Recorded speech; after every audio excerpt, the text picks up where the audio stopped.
Hello everyone and welcome to today's edition of Update Day here on Le Mans Ultimate. Guys, we are checking out the new version 1.3 update and we're about to get going in a moment. I just have to fix one thing. The UI, music and the master volume, they are pretty fucked up as far as I'm concerned from some testing. Right, let's get going with the update. And, well, obviously, we're gonna dive into the update with the most obvious things on the race weekend side. We're going to be with the European Le Mans series because we have a new racetrack and we have a new car to test, and that is the Duqueine D09 P3 car that we're going to test right now, that we're going to drive together with other cars. But not just that, we're also going to test a couple of settings at the same time. Because, you know, a part of the update is that we are from now on able to have better graphic settings without losing in performance, thanks to I don't know exactly how they have called it, but it's something with occlusion. Basically, whenever the car is not to be seen, the car, it doesn't get rendered, right? So for that reason, I'm putting my, well, first I obviously save what I have, and then I put my graphic settings to ultra. And a couple of post effects on top of that, motion blur everywhere. And now I'm going to be interested to see, will my PC hold up on that one? So let's get going. We're in advanced options, no private practice. We're going to test the new car first. Saturated, well, heavy, real road. And then we are, I think, set to go.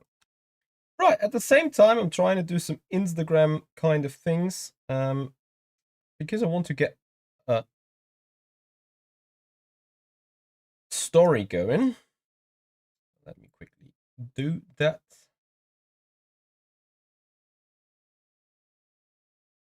That's very interesting indeed.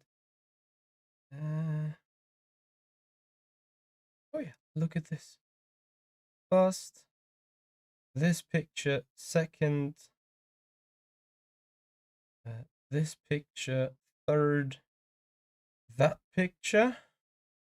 Awesome. I finally have together what I want to see. And then I put a link while we're still loading. Hashtag loading times reduced. I'm not sure if I actually will feel something about that, because I'm gonna be quite honest with you. My loading times have already been pretty short in general, I think. So yeah, let's see how this goes.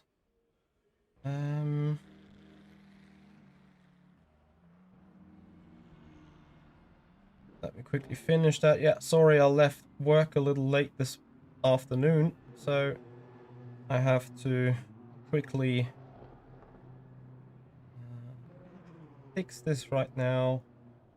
Yeah, no one said it was going to be easy to be a wannabe influencer, right? Okay, here we go. This is done. Perfect, fine. We're finally good to go, and we're finally about to test that new LMP3 car.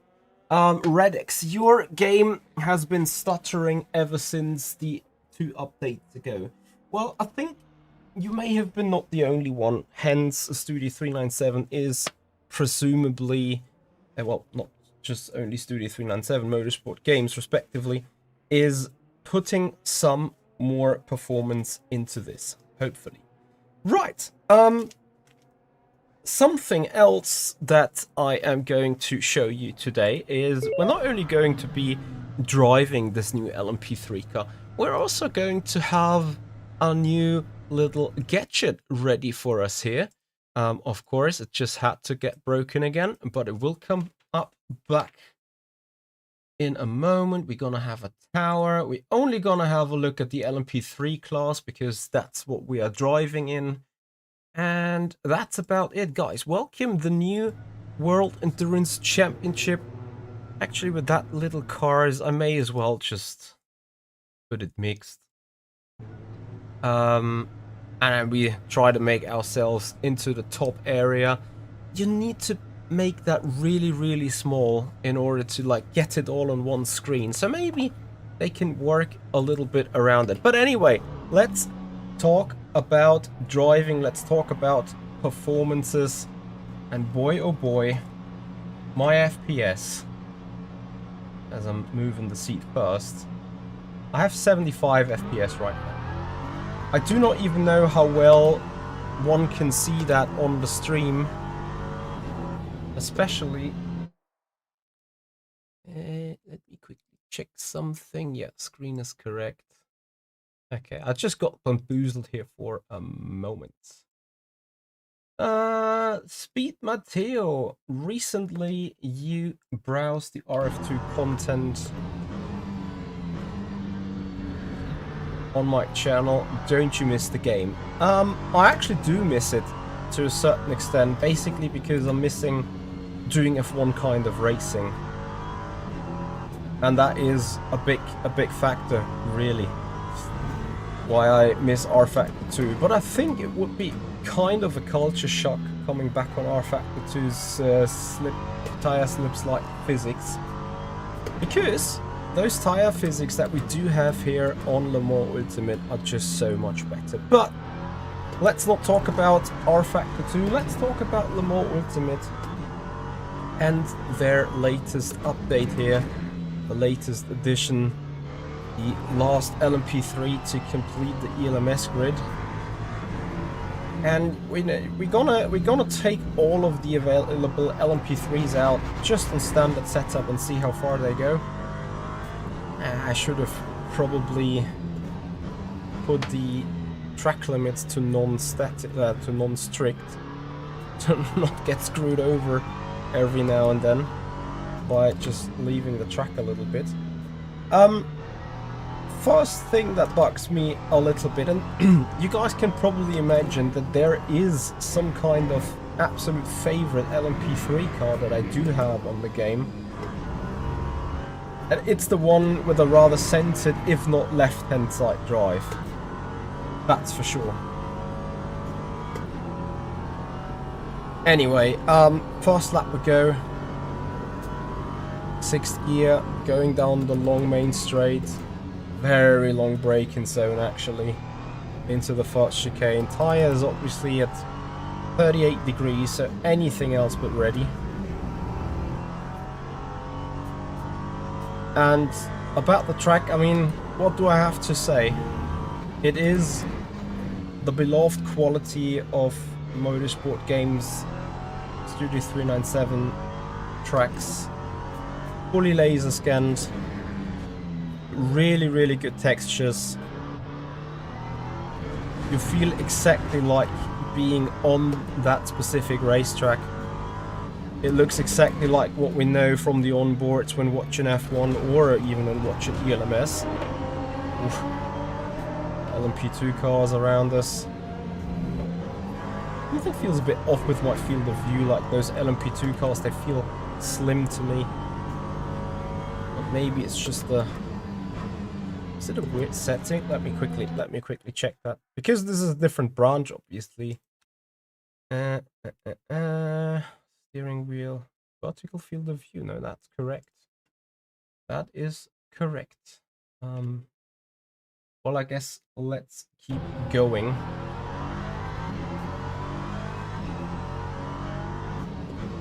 And so far, as much as I thought it is a big issue, I have to admit, me putting the graphics to maximum settings, including shadows, including post effect and everything that you can possibly run enabled. Yes, here in the pit area is 69, 80 FPS, 81, 84. But going down towards turn 1, we have 92 FPS. Let's see how that further goes on as I'm locking the front right. 45 degrees on the tires just yet. 106 FPS, 114, 118. So I have to admit, this is pretty well done, isn't it? I mean, we need to see how the performance shapes up as soon as we get more traffic around us, or as soon as we get rain and spray on the windshield. But I have to say, the graphics quality is much better than what I'm usually used to. I mean, unsurprisingly, isn't it? And game performance is also much better than I expected it. And I also want to say much better than it used to be whenever I was doing some recording. Here's the reality about it. Whenever I did some recording, I put the game to maximum 60 FPS, visible cars to very low amounts, hoping that I don't need that many cars around me, and then just close everything possible. Minimize OBS, just hitting the record button, closing any other application that could potentially pull some energy or pull some hardware resources, and then record it. And looking at this, having 85 FPS with traffic around me, pretty fluid. You see the sun occlusion and the blurriness of the cars ahead of us. That is a huge improvement. That is ready for me to do some good recording with absolute maximum graphic settings, potentially even in 4K. Remember, this is almost 4K, at least in width it's 4K, other than that it's a 1080p. But whenever I do 4K recording, I disable this monitor. I also disable the top monitor, and I link a 4K resolution screen.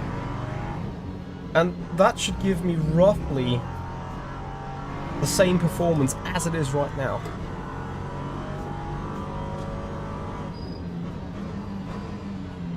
Every time I'm in LMP3, I am super surprised how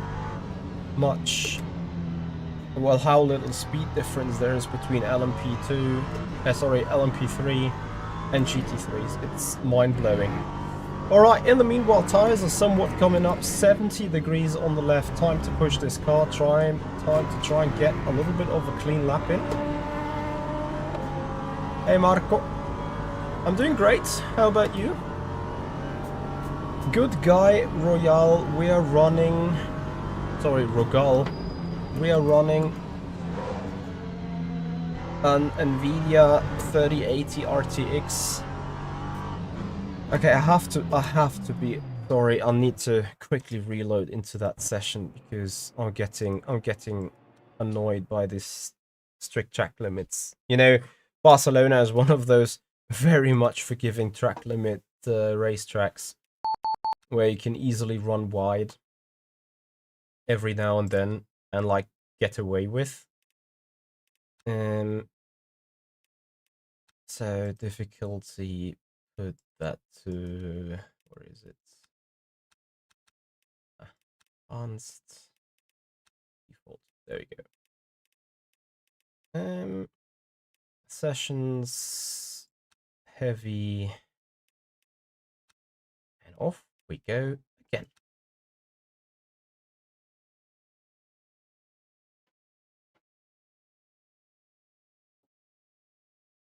Are you looking at getting a new PC for better performance? Stealthy, I have been thinking about it, but with the current prices for hardware, rather not. Lucas, be careful not to show the new Genesis Hypercar. I don't know what you mean. Like, this is the LMP3 and Barcelona updates.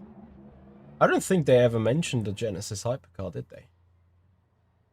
At least Like, I have been watching that video from Mr. Houdini, and I haven't seen any word about the Genesis, if I'm not mistaken. So feel free to enlighten me a little bit, because I am tapsing in the dark. Alright, maximum pedal force, 100%. This is why we have no brakes. Good to know. Anyway, let's go out straight again. Here we go. Here you see a little bit of a slideshow, but I believe that is just about first in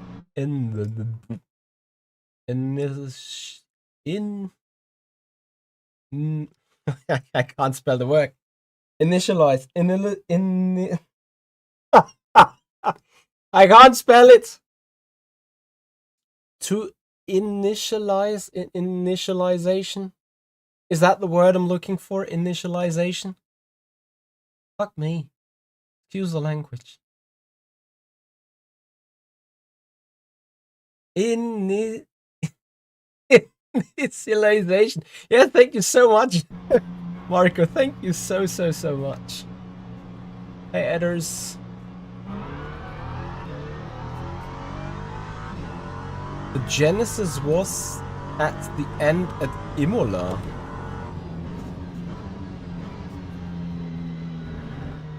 Eh?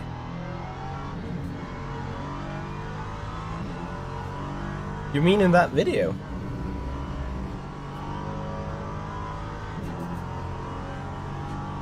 What was that beeping as you went over the hypercar tab? That was the Motec. The Motec plugin saying it's done logging. Alright.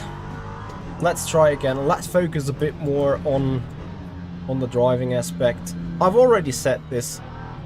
The track quality, insanely good. 3D modeled curbs. You feel every bump, every vibration. You feel the curbs being a little bit tilted, as in the entry curb here of that chicane. Whenever you touch a curb, like, you feel the cars getting a little bit of a left and right kick. Obviously with that big of a curb, and the moment you run on it, you're grounding with the chassis. It is just a top-notch quality. I just hope that, generally speaking, the track limits are fine, that the track limits are working correctly across all corners on the white lines. Such as not going too wide here, or there. Here anyway, that should be a track limit, yep. Probably just because I have cold tires, it didn't really kill it. That should be a big one anyway.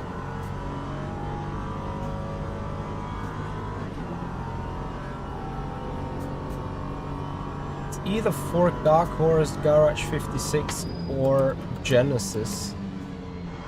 You mean in that update news video they published with Mr. Houdini?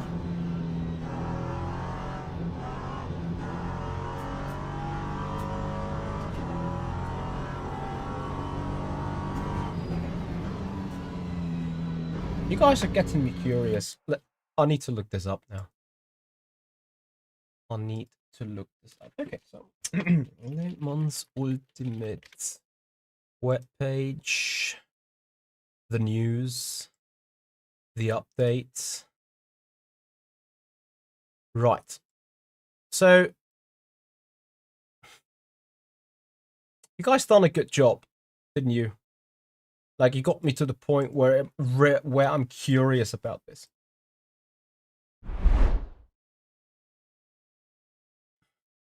So you say at the end of the trailer. Not this trailer, I assume. At the very, very, very end. So let's have a look. Here we have a Daytona chicane. We have the Cadillac. Have I missed that, really? So that is the scene that you're talking about, right?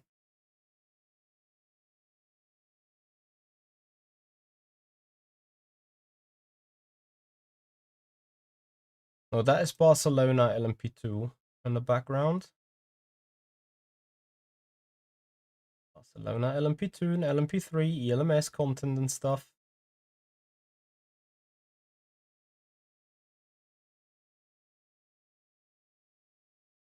Ah. Let me hear.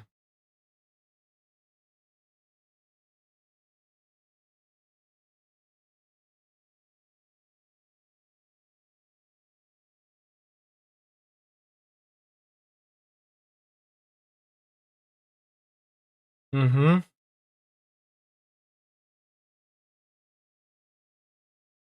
Judging from the speed, it is too quick for an LMP3 car, isn't it?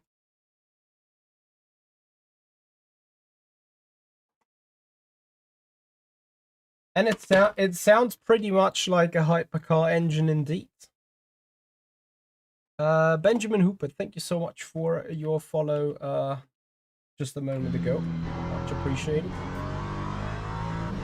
Intriguing. Yeah, it has to be a prototype of some sort. Like, it's certainly not a GT3 car by the sounds of it. So, meanwhile, you'll find a couple of issues with the fluidness of the game, I'd say, in ultra settings.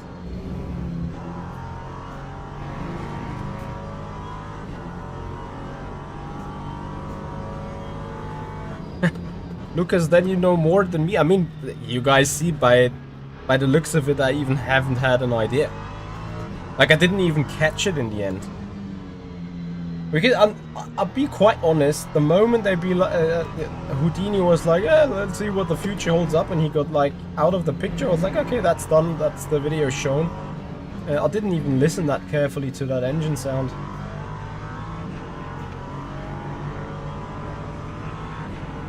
Hey! Don't squeeze!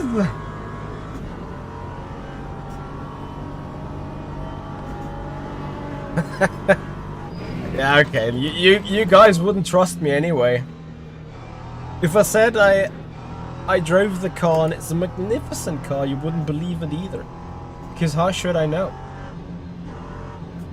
I do not even know how the Genesis is driving in real life.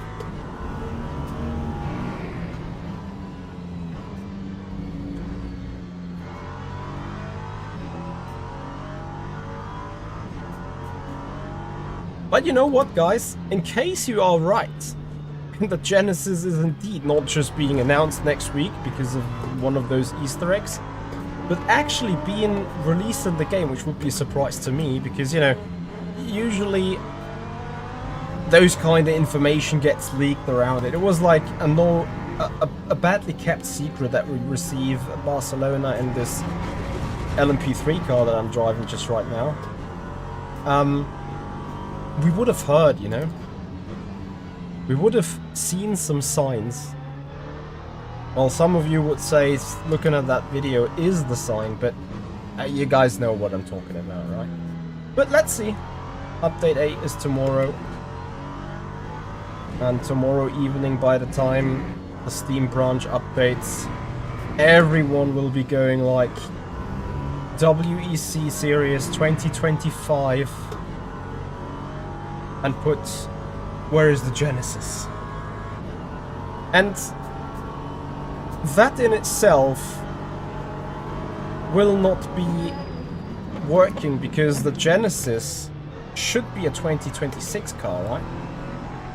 So in hindsight, with that being said, another squeeze from a GT3, that's very nice. With the Genesis being a 2026 car, and we only have in 2023, 24, 25 cars in the game, I cannot see this happening. But again, tomorrow we will see.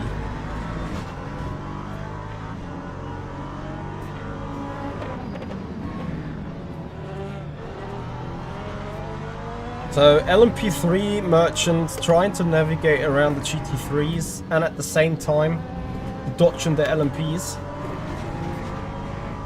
is quite intense.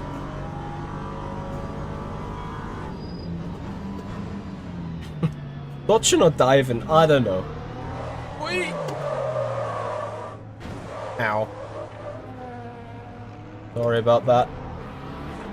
So now we can see the game performance. Maximum graphic settings. 7 or 8 cars ahead of us to be rendered for the game. And I have to admit, 60 FPS. I think now comes the critical parts. Lots of cars and the garages. 50, 45, 44. Another squeeze. What the hell? 47, 52, 64. I honestly...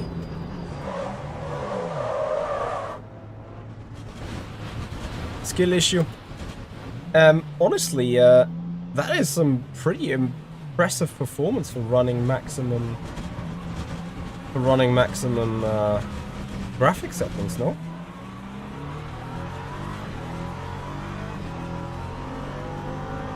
Yeah, who pulled the handbrake? I mean, brake bias is set to pretty far at the back, right?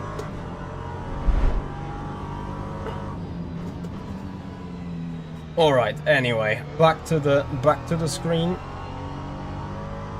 Barba Cobra, hello there.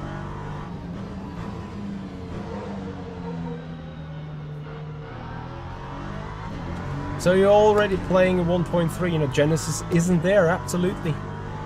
Genesis isn't there.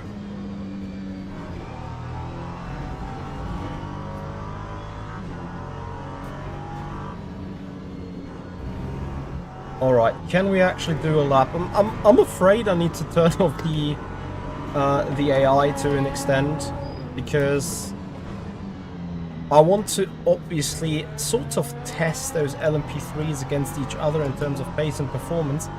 And with cars around me, that doesn't really work too well, does it?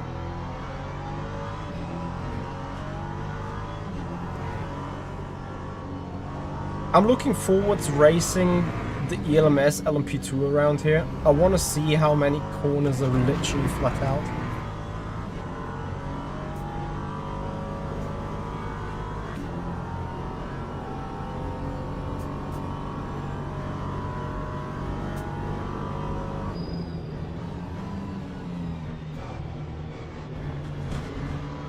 Okay, in order to really do so, I will turn this on private.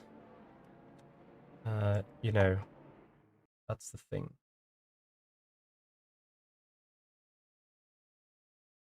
Thomas, the broadcast overlay looks good, you say. So what I just said, 2025, 2024, 2023, unlucky. No 2026, no Genesis. Very, very sad story. Okay, back into that car. No other cars around me. And then I may as well see what can I put on that broadcast overlay.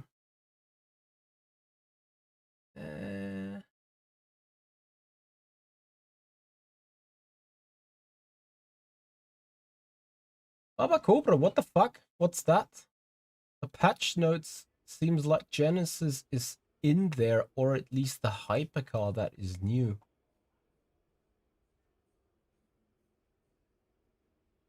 What? Okay, you know what? I'm gonna check my fucking email and see.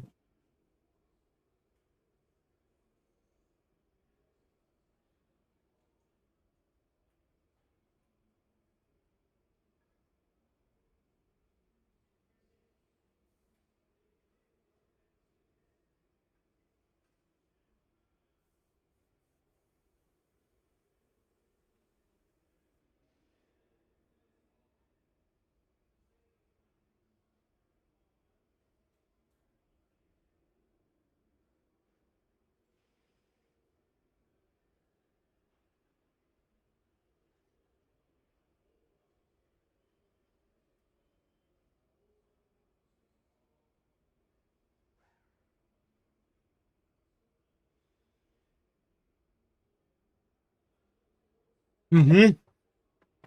So I see that there is that black line somewhere, but The blackout and the patch notes. Yeah, I thought that was the Duqueine as well. But anyway,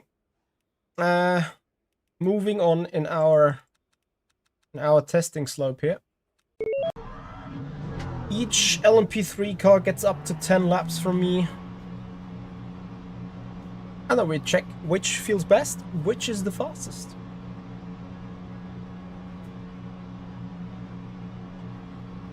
Does the UI feel better? That is a very interesting question, because I'm gonna be quite honest with you.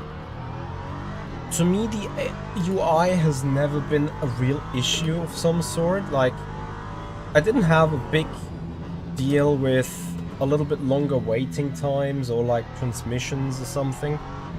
That said, I never really suffered from a big issue with it. I know that people sometimes lost the UI and couldn't see anything. I think I had that once in a Sebring race or something around Christmas.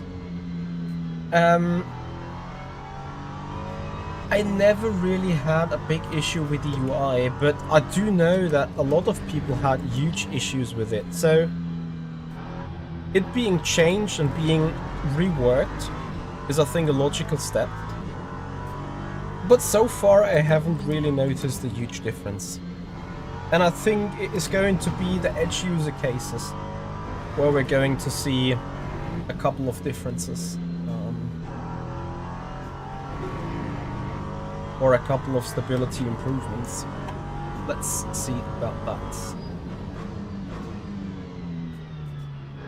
Hey Ian. Populous, yes, version 1.3 comes tomorrow. Well, is it noticeably better? The thing is, I do not know where to look at in order to see the improvements. Shall it be faster? I don't know. Like, listening to Stephen Hood, have you got the ideas like where the new UI shall be better? I mean, the UI always felt as smooth as before. To me, the UI never has not been smooth even before that update, so. What I found was a big issue, remember when selecting the year of choice for World Endurance Championship Series on race weekend, whenever you hovered over the year, that kind of menu flipped up and then you had to move your mouse with it. That is what annoyed the shit out of me. Now it's like a selectable strip of things and it stays static, which I consider the real improvement behind that new UI. Heyus, thank you so much for your follow. Hello and welcome to the stream. Yeah, and if you guys appreciate the update preview and if you want to check out whether there is more content coming tomorrow, then please have a follow and Twitch subscribers on the YouTube channel and make sure to ring the bell so you receive that notification tomorrow when we are live, when the update is live in full swing, when we check out if there is another Easter egg in it. That will be very interesting tomorrow afternoon, tomorrow evening. So make sure to hit the subscribe button, make sure to follow us, and check this out.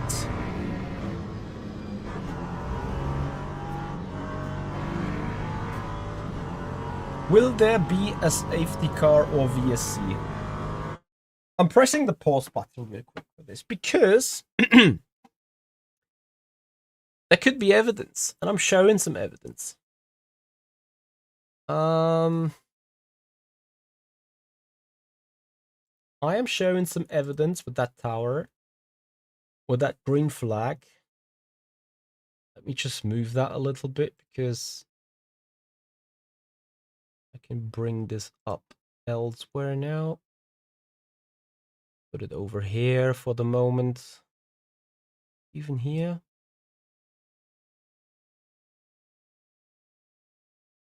Let me see. I need to just make that a little smaller like that. Or let's just put it entirely over here because I've turned off the other thing, of course. And then Let me see what the qualifying panel does. This is very much trial and error right now, so I'm sorry for that. So the qualifying panel doesn't even show anything, does it?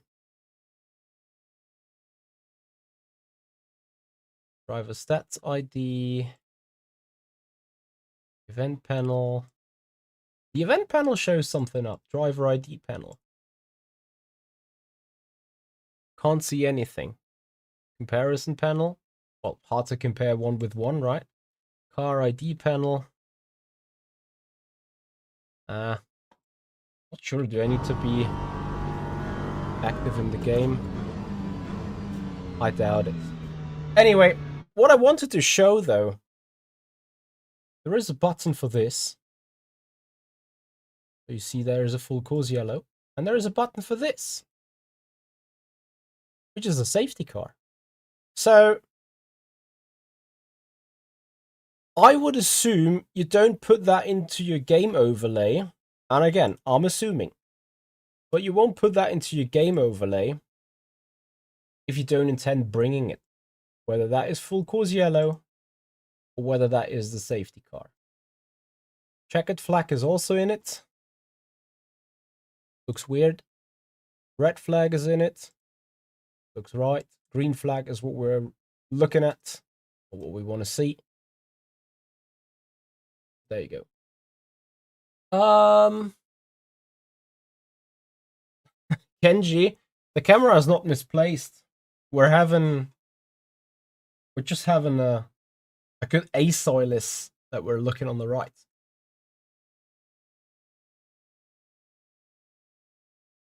Some people wanted this. Well, I guess, you know, besides the fact that some people wanted it because they had put in a manual, a safety car, or whatever in, I still assume you would put in that feature if you want to bring it yourself, right? In the long term. Because let's think about it. The community wants to have driver swap servers ready for endurance race leagues. And do we have that feature yet? I don't think we do. But this is me being superstitious now, right? I tell you, Kenji, it caught me out at the same time. Every time I was looking at my OBS and being like, my camera is it's misplaced, as you thought it was. But in reality, it's not, because I aligned it with that Control R interface type kind of button box that I have on my left. And with that, it's very much in line. Okay, but now let's try to do the thing why you guys are actually here. Trying to get this car quack.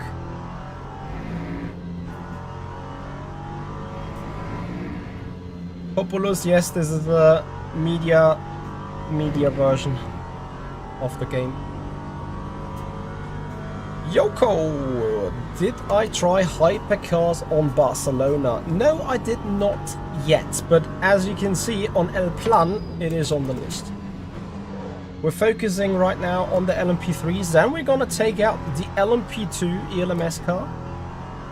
And then we're checking on with the Ferrari Hypercar whether we can actually match that lap time. East Coast Dave, thank you so much for 42 impressive months of support with a Prime sub here on Twitch. Welcome to the stream.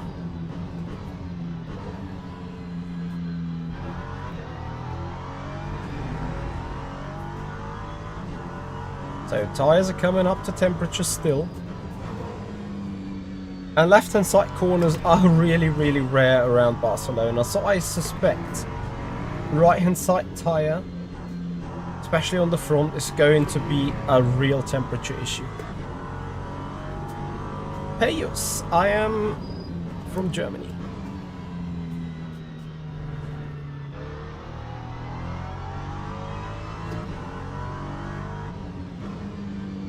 Any insight into the lovely sim racing teaser? What teaser?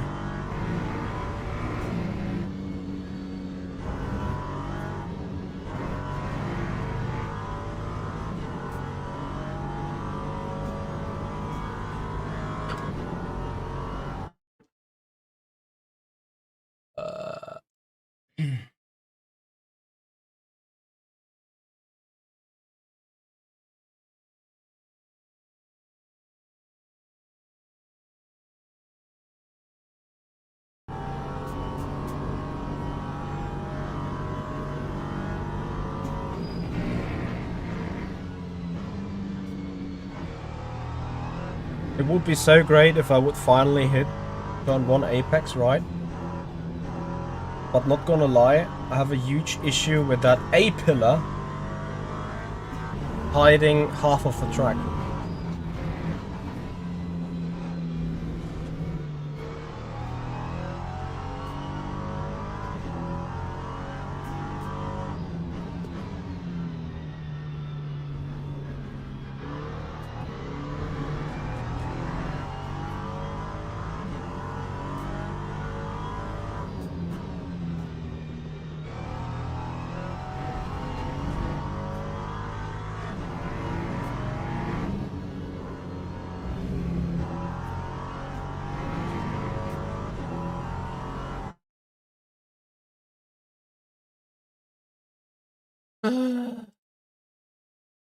Hey Savage, how are you, buddy? Yes, Pius, in a German play.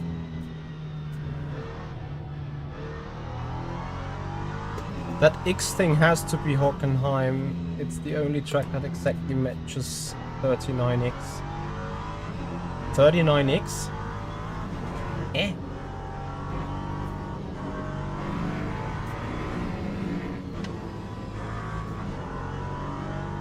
Do you like the force feedback in this LMP3? I mean, I think I'm working on tire temperature a little bit to fully feel it.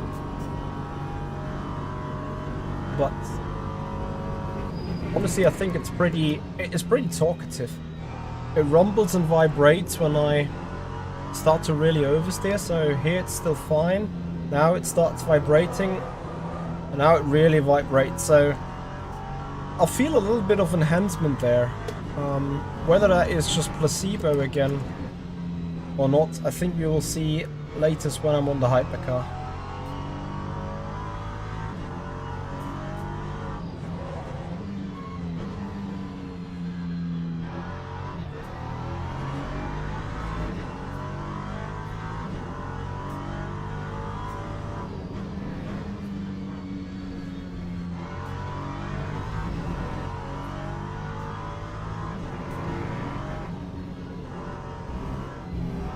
Okay, one more final pause.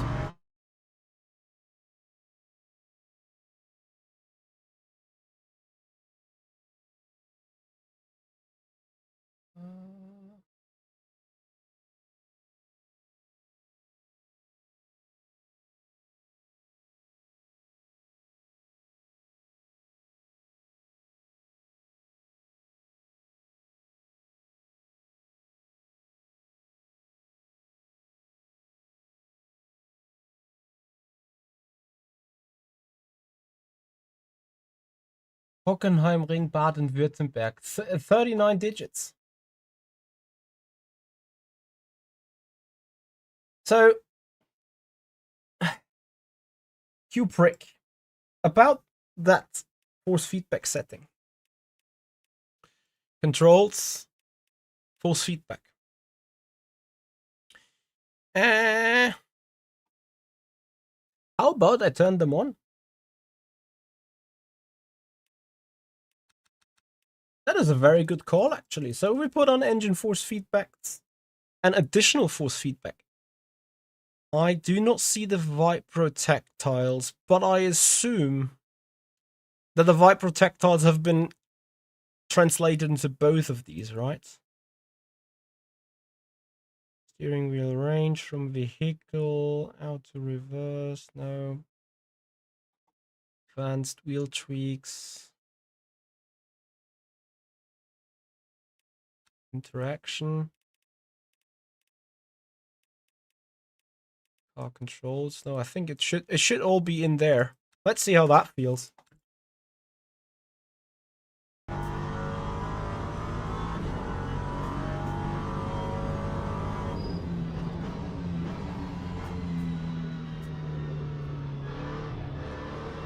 Oh yeah, there's vibration going on in that understeeriness. Very much. Oh, that will be interesting. I'm looking forward to checking it on the hypercars, not gonna lie. Lovely Sim Racing has just followed our channel. Thank you so much. So East Coast Dave, since you had your question about a lovely sim racing teaser, I don't know what you're talking about, but maybe you can ask the mister himself.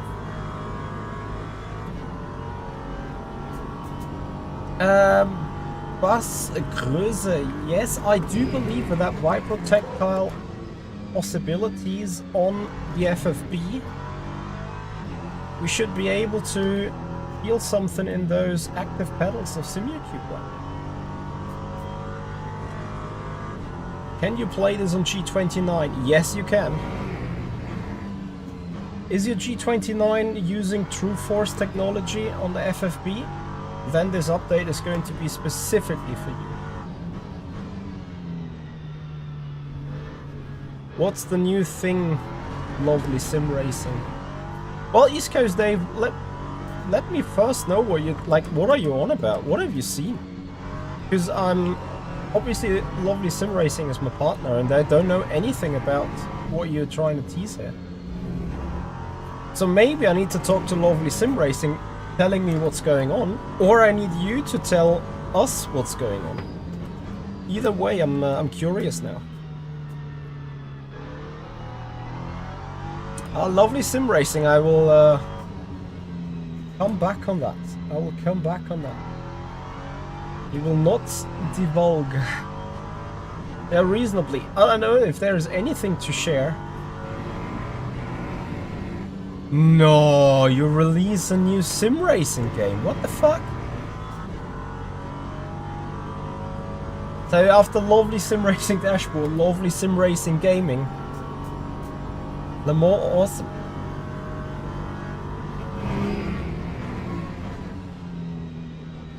Nice, that is a good turn one, isn't it? Alright, let's make this lap count. Tell you guys, that FFB is much more talkative right now. Much more talkative.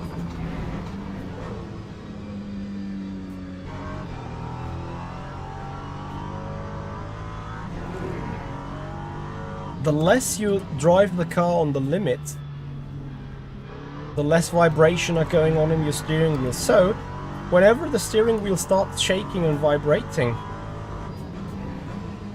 you're doing something wrong. Well, not you're doing something wrong, but you're asking too much of the car.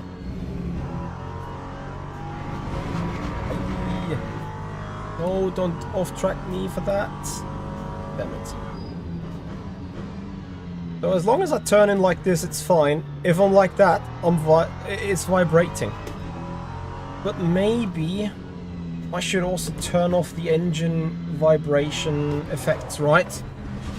Because I want to feel track-specific things only.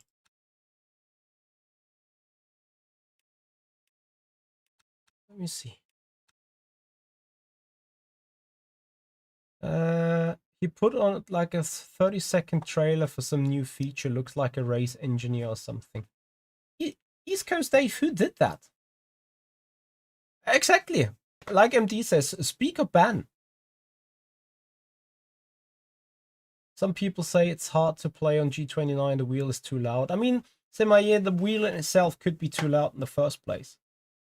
Jeff DeBell, what telemetry are we getting now? Yanni, what happened to the right side of the monitor? I can show you.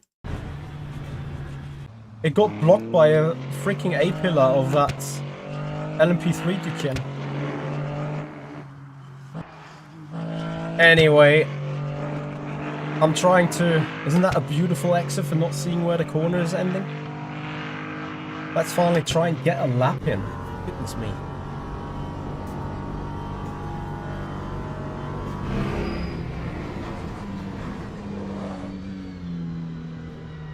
Yeah, get the lap in and grind out of the first curb. So let's feel that additional FFB vibrations from... Oh, that's a flat spot now. That's fucked. Anyway, lap 9. I have one more lap to do the job. Otherwise, I need to look at my optimal, which is a 37.555.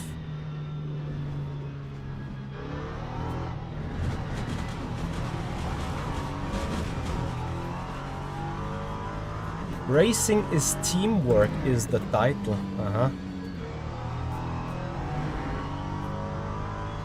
It's on the lovely Sim Racing YouTube page. Well, lovely Sim Racing, now we need to talk, because if it's out on the page and you're saying there's nothing to share, let me guess, you're working on some kind of engineer sim racing game. That would make total sense, right? Like F1 Manager just being like Sim Racing Manager. Oh, yes, bring out Sim Racing Manager and manage the top of esports and events and stuff and like do endless races. Goodness me, would that be great. Capriccio TV. Yes, there is an enhancement for FFB coming out tomorrow.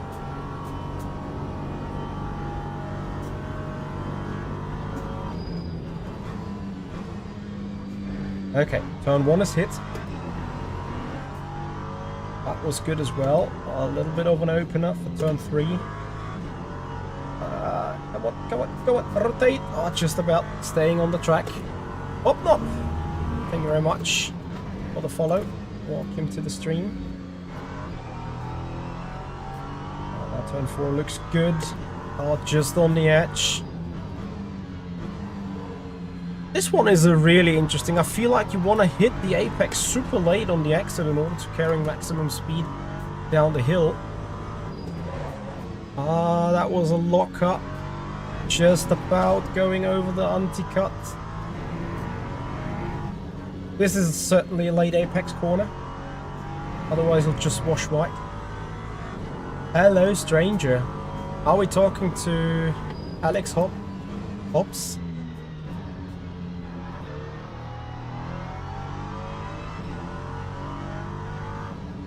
There's a proper question for me. Do you know what time LMU 1.3 will be released tomorrow? From history, I'd say they roughly start the updating process like between 11 and 12 in the morning. Still a shit lap. I'll try one more. 37.3. I have flat spots though, which is vibrating the shit out of the rig. They start the update process usually between 11 and 12, and it takes up to 2 to 3 hours, I'd say. So, I believe by 3 or 4 PM, and that is just believing, not knowing, we should be back online.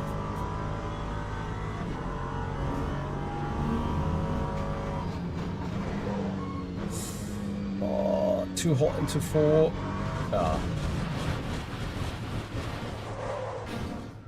I'll do one more thing because we wanted to check on the new tire. I give this car another shot. It's also the latest addition in LMP3. And then we take out the 2 other LMP3s. We take out the LMP2 ELMS. And we take out the Ferrari Hypercar to see about lap times.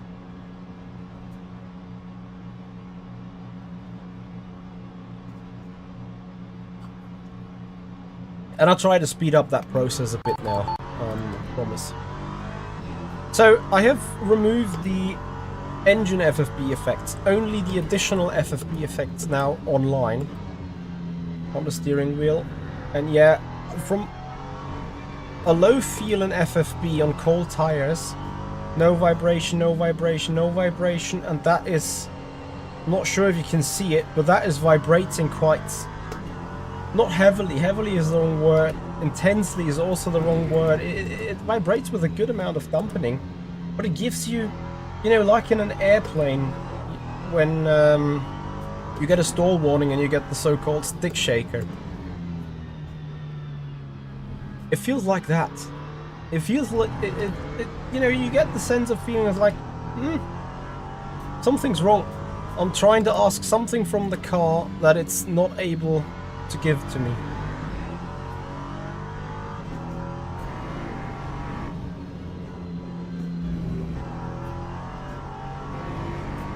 So like, this is all fine, no vibration, and that is pretty vibrating whenever I'm on too much sawing the steering wheel, when the front tire cannot take it. On the other hand, if I'm driving slow,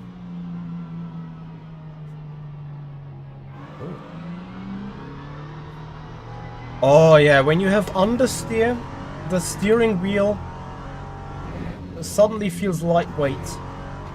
And just like, you know, resistance, no further resistance.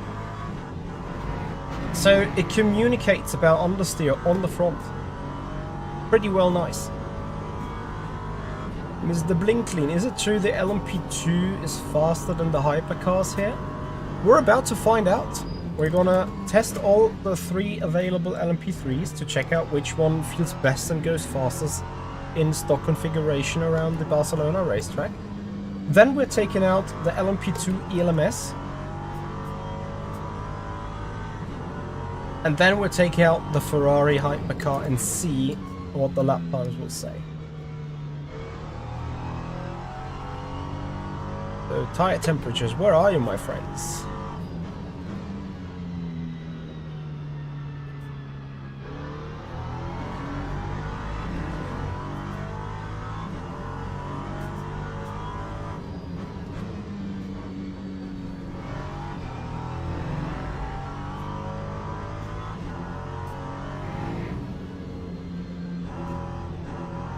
Hyperdrive's super easy to set up. You basically enter a web page, dial in what you want to see, and you just click the buttons and that's it.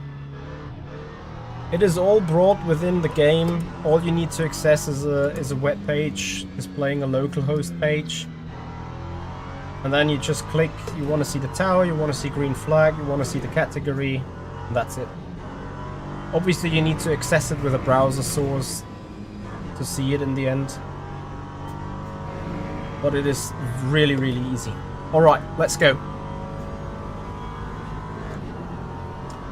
Vink... No, not with the Genesis, because Genesis is not part of the game. It will come at some point. But this update will bring the LMP3 and the Barcelona racetrack, not another hypercar. I know everyone has been talking about that already on this stream. But you know, if I don't have the information, it would be in the changelog, right? And it's not. As Hallam has pointed out, 39 digits. That might be way too long for Genesis GMR001, which is, I think, the correct name for the car.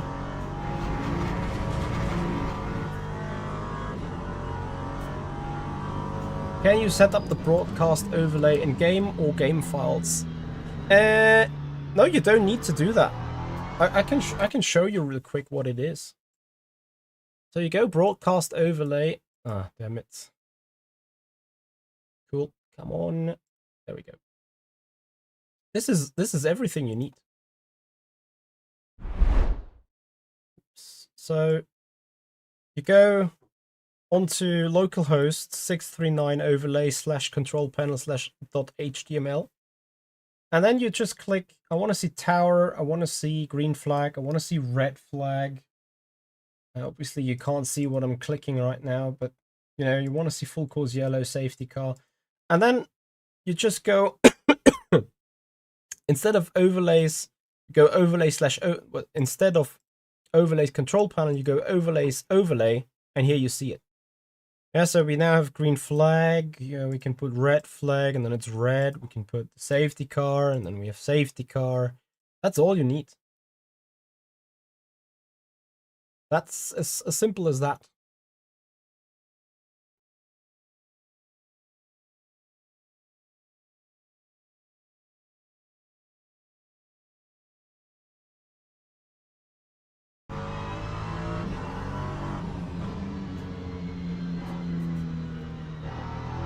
Is there any BOP change for the hypercar? I would assume yes, but obviously we do not know which ones, as we never knew since the latest kind of updates. Okay, tires at 65 degrees. Come on, I'm 1 hour live and I'm actually falling a bit behind schedule, so let's do this now.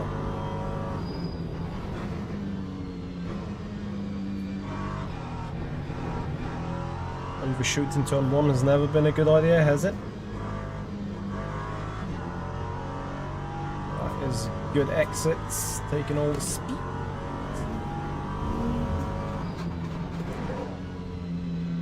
I need to be careful, even if you go outside to take maximum track entry. I'm not sure if that is the fastest way into turn 4 and you rather want to stay off that curb to not suffer from the vibration on braking. Never re-speed run. We're just trying to find out. This is the latest edition, the Duqueine. Duqueine. I can't remember that name. But obviously we're trying the Ligier in a moment.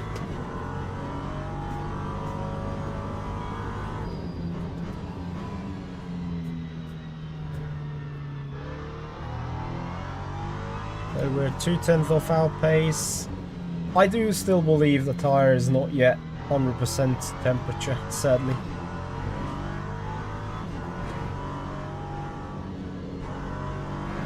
Missed that apex by a mile.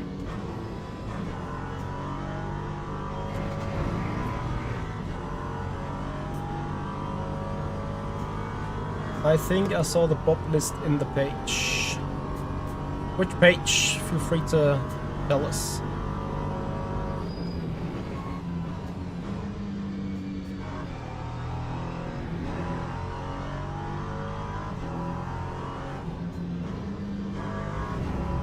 Why not use the Peugeot and one more LMDH for comparison? Well, I can use the Alpine and the Ferrari. Peugeot I don't want to use because I'm not regularly using the Peugeot, so not too familiar with the way it drives.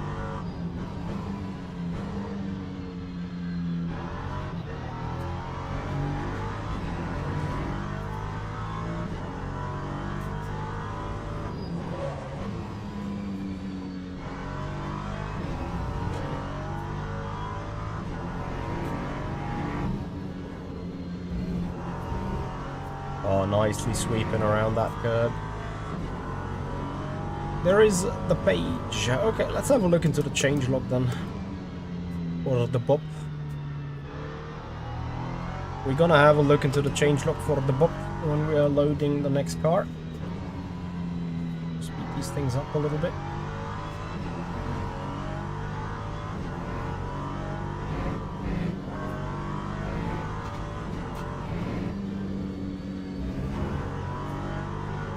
Oh, beautiful.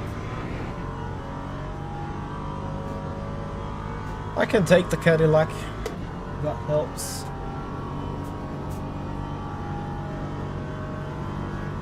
Paparoglu. Well, I don't have any haptics on the sprint pedals. Otherwise, I'd obviously use it.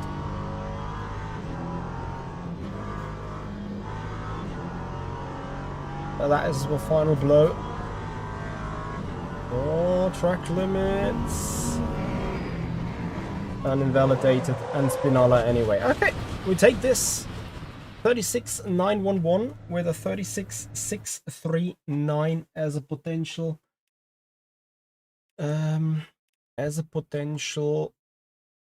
fastest lap. There we go, race weekend, ELMS. High track. Then we go with the Ginetta. And I need to make sure to hit heavy. And off we go. In the meanwhile, we're checking the guide.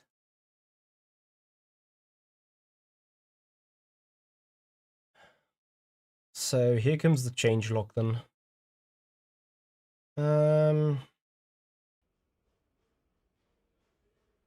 About the pop. Car updates. Oh! They are going to be specific about this. Look at this. So, Alpine. -kilograms. So that's been elevated a bit further to the top. Same with the Aston Martin.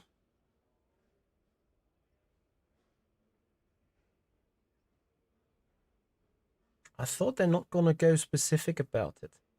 Interesting. So a few tracks. BMW got buffed. Cadillac goes quicker apart from Monza and Sebring. Ferrari LMH +15, +15, +10, +12, +15, Spa +10.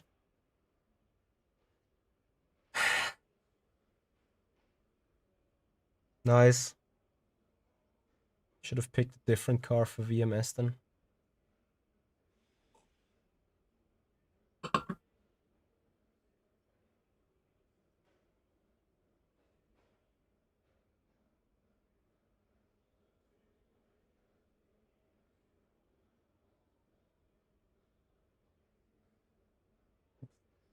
Okay. Yeah.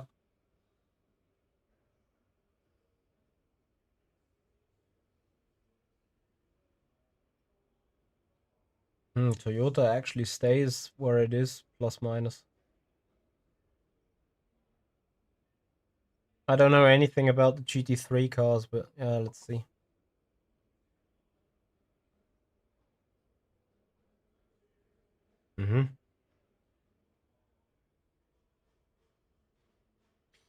Oh well, so we do have pop changes indeed. Anyway, we're back on the track. Coming up with the maximum brake pressure, everything else stays the same.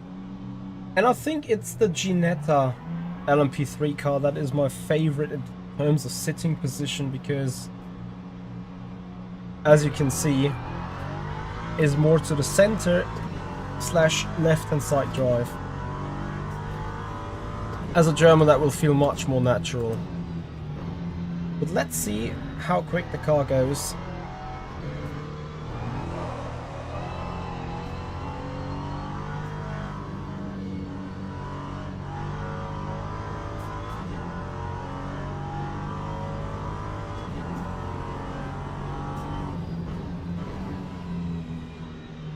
Not gonna lie, this pisses me a bit off. I should have waited with changing the cars, but yeah, never mind. Like, VMS is... the season is in the mud for me anyway. After 4 races with 0 points, now we have a good point appearance race yesterday. But that really doesn't help it much, does it? Mr. Blinkley, no, it was something in the Ford that got the red actor there.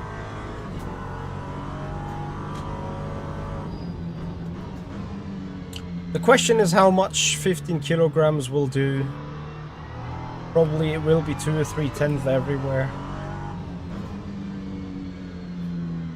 DJM, I'm using OSW 18 Newton meter Miege, basically an SC1.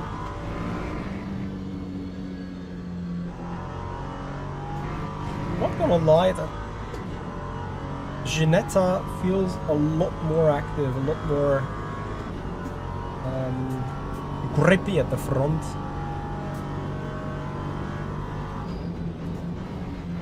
Yeah, there was something on the Mustang that got blacked out on the change lock.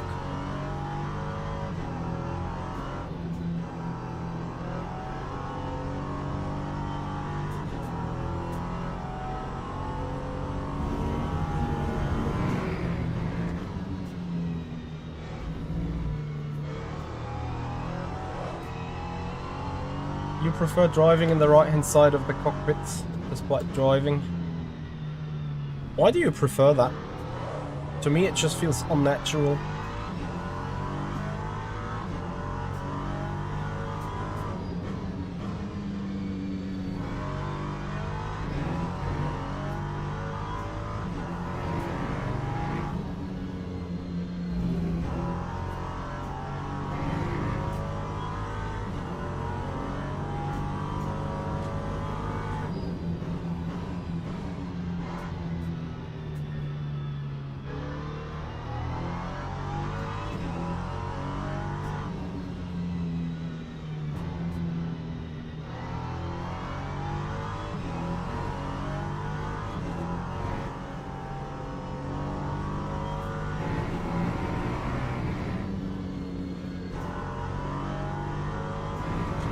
So let's see, fast lap time 39.0. What did we have? 36.911 or 36.64?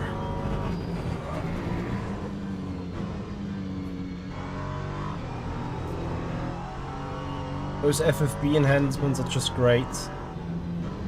I feel like it's just so much more alive what the car's actually doing.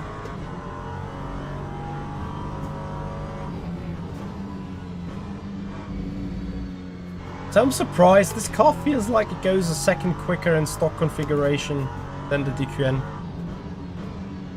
It just feels like it. I'm just not sure whether it is down to me sitting on my natural side of driving. Also, that tire model is just so much better. It feels. I think in the Hypercar I would have died 4 times already, not able to counter steer the way I did. Hatcher, I think it adds more communication about what the tires are actually doing. I have the feeling that whenever I turn in and I'm starting to understeer, it vibrates, and if I go beyond that point, the steering wheel just gets even more lighter and kind of falls through, you know. Here we go, second lap time in, 37.4. The tires are at 70 degree.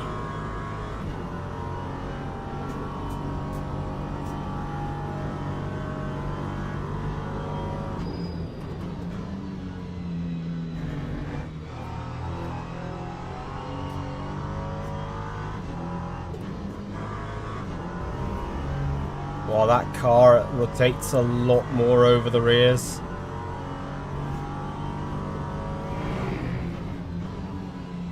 Honestly, if I don't get these snaps in, just keep the car stable at all points, I think I'm gonna easily beat that 36.9.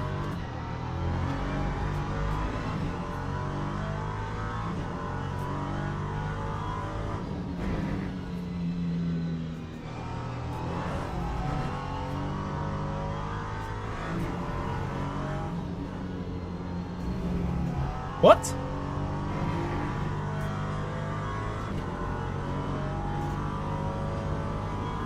Palom, no way.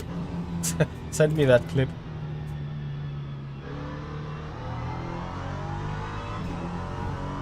There is no way, is it?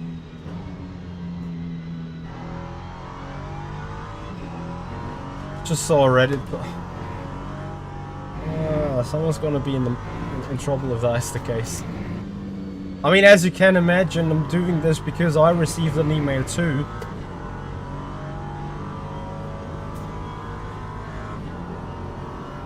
Mr. Percy, don't worry. We're gonna check more cars so everyone will be satisfied.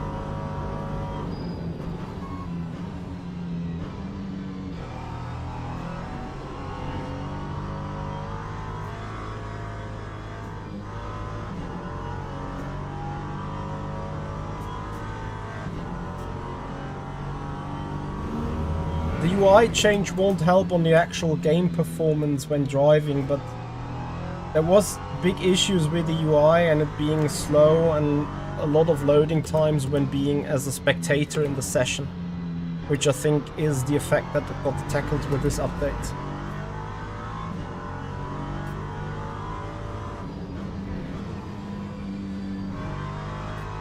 Yeah, a bit more careful, a bit more stable here on the exits. Oh, big moments in turn 9.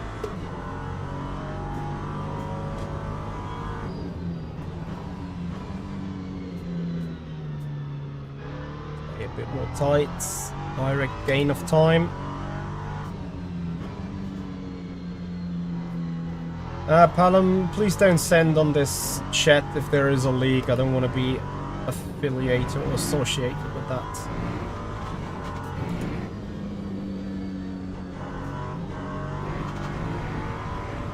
$36.5. Let's see whether we can push this Ginetta a bit further.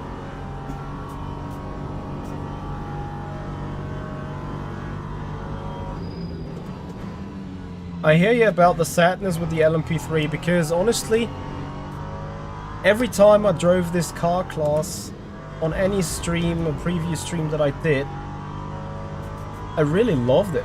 I really loved the way it felt.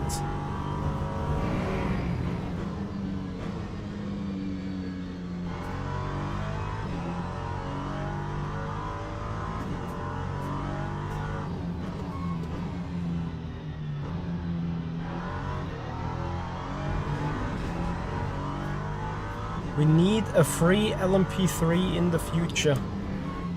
Well, I guess most of the people have the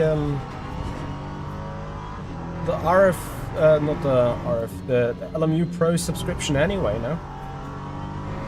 Then, okay, you do not own the content, but at least you can use the content. You do have that.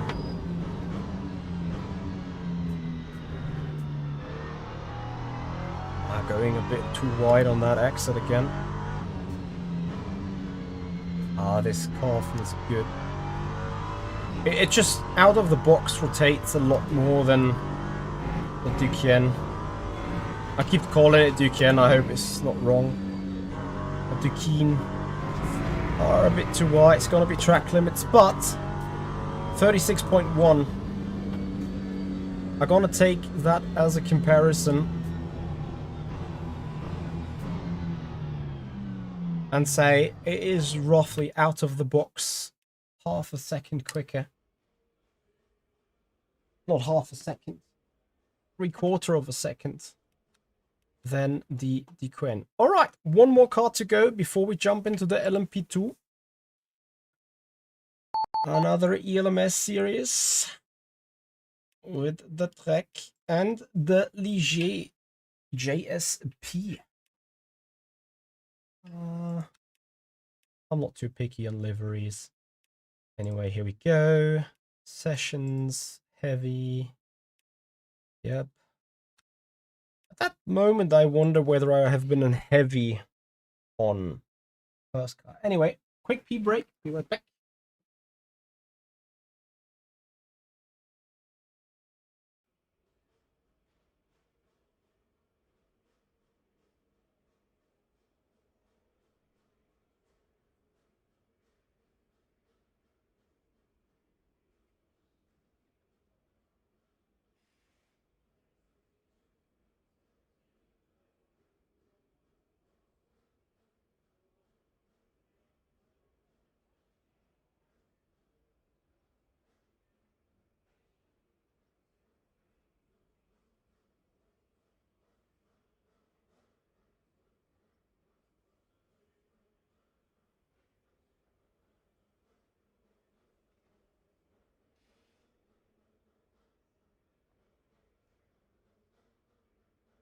All right, time for that Ligier to be tested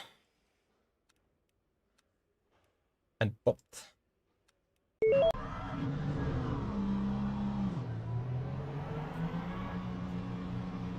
Genesis is revealing its livery just about the time of update. Okay. Interesting that they reveal a livery after their first potential race. Remember, the 10 hours of Qatar should have been last week.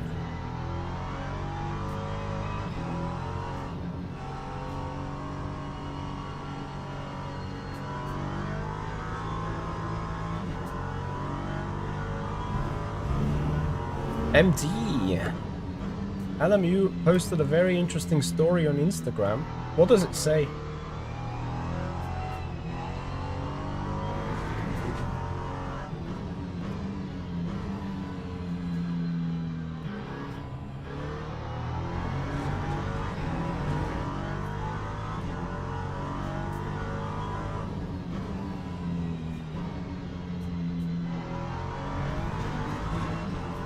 That's... Ligier feels the most neutral and balanced, to be honest. But way more understeery than the Ginetta.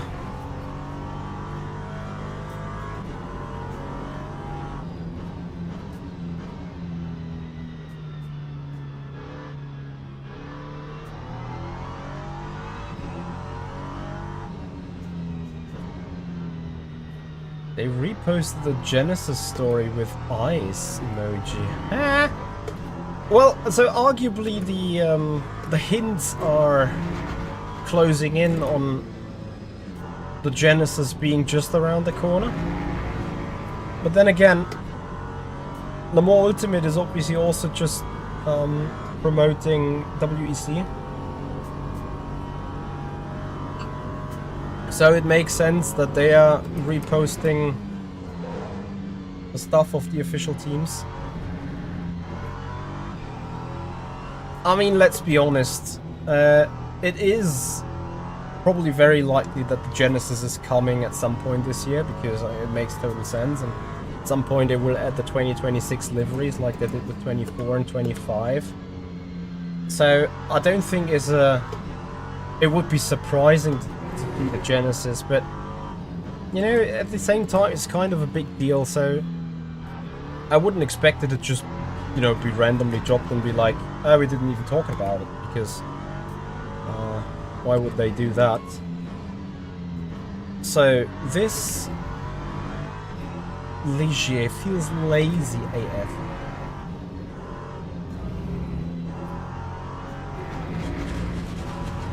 I feel so bad with that right now.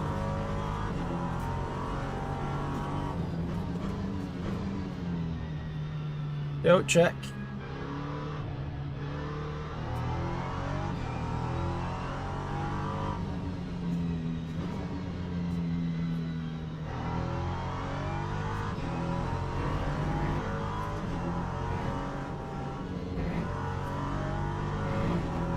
Well, if you say so. Again, I don't have any info. You know, if I had the info on it, I would show it to you right now, because I'm a hypercar guy. I would show the hypercar at any time over an LMP3, wouldn't it? Gooming Tunes, I agree. That steering of that Ligier feels just so odd. Like, it turns stiff when being in coast and on the brakes. It turns soft as soon as you're on the throttle. And you know, the car's just washing white. I don't see this any potential of a good lap time. I consider, just from a feeling point of view, the Ligier must be slower than the Duqueine, and not even close to the Ginetta. Jack, an educated guess. I mean, yeah, all the guesswork you could put together. So there was this engine sound in the news video, and the talk about Eastern X being found this week. And now the repost of the Genesis livery reveal that apparently takes place tomorrow as well. So yeah, it would probably be a perfect marketing scenery. However, it would be really surprising to me, because it's so well perfectly planned, if that is the case, that you just don't, you know, announce it so everyone knows it. That would be, from a marketing POV, probably much more effective. Well, maybe they'd be like, everyone's talking about the potential Genesis coming, so we won't tell everyone, so everyone is doing the guesswork, and it's like everyone is talking about the Genesis because of that guesswork. Is that more marketing value? Perhaps it is. I don't know. I'm not a marketing guy. I'm marketing myself, but I'm not the marketing guy, right? I can't wait for April Fools and then, like, Motorsport Games be like, hey, we're bringing out IMSA next week. And then, what if they actually did? No, I want to see April Fools of Motorsport Games. I want to see what they can bring up with an April Fools. Had they had April Fools last year? I can't remember.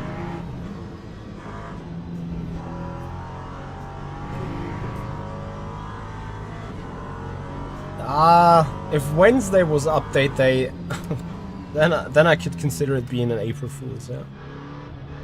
But 31st of March doesn't quite qualify for April Fool's, does it? So I fucking off-tracked the lap again. Let's make sure to hit the next one. His tires are starting to take a hit. Man, the understeer is just so crazy. Speed Shell! Hello! How are you? So why did they show the Daytona chicane multiple times in their video? Well, maybe they just want to tease you for a perfect April Fool's, you know? Everyone is being like, oh, IMSA's coming, and then they announce on 1st April, IMSA's coming. And then I tell you it's all April Fools, but that would be a marketing build-up from highest high, right? You're thinking about playing LMU. Hell yeah. Everyone check out Spichel. She's a German iRacer so far as I'm concerned. She likes going fast with those cars and iRacing, probably much faster than I could ever do. Anyway, I asked her a couple of times to come over and do some LMU, so we need to push her a little bit. To go over to the other side away from iRacing, guys. Ben Shawley, drive the Genesis. Well, issue is there is no Genesis. I've been telling you already. Bit of an issue for me, right? Oh, you did one race in LMU yet? How did it go? How did it go? Well, if you need help in setting it up or having a couple of settings correct, then let me know. I know it can be a bit of an interesting one. Ah, the track limits. Alright, hypothetical lap coming up now. Let's go. It was funny. Well, that's good. Ah, that's fucked.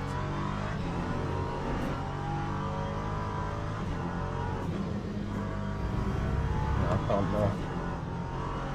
Don't text and drive, don't phone and drive, whatever.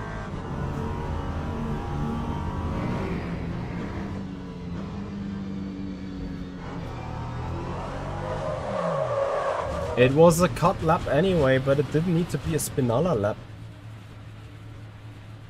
Well, arguably that brings up the tire temperature, but it just shows how much of a pain this Ligier is to drive from stock configuration. Speedshell, it is different to iRacing for sure.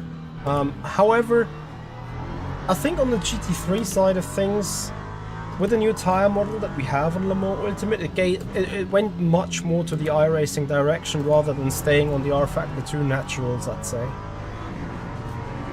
I do agree with you, Vinleon. I dislike the... To me, it's an extremely narrow driving style on iRacing. It's like you're maximum allowed to turn like this and you need to be on the brake like that, but in order to be quick. And to me that just feels unnatural. But I know there are so many drivers who've been saying, oh, iRacing is just doing it the best way. Well, that's just me being odd, I guess. Richie going for the Bearman live. Nah.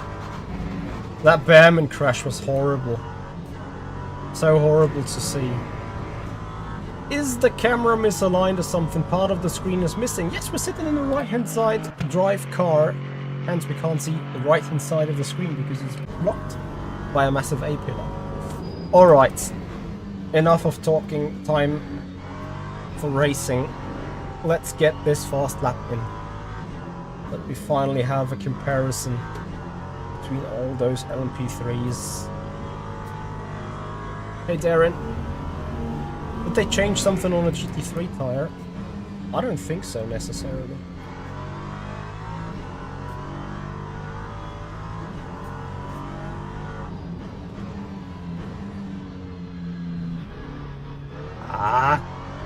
Once you hit that curb, you're just gonna get off it, and then you just understeer like crazy in turn 5. Probably same with turn 6, 7. Let's see. Curb is a bit more forgiving, and this understeer, like, come on. Okay, it's a fucking off-track lap, and we even lost 3/10. So this is what annoys me about track limits on Le Mans Ultimate. To me, that's not a track limit infringement.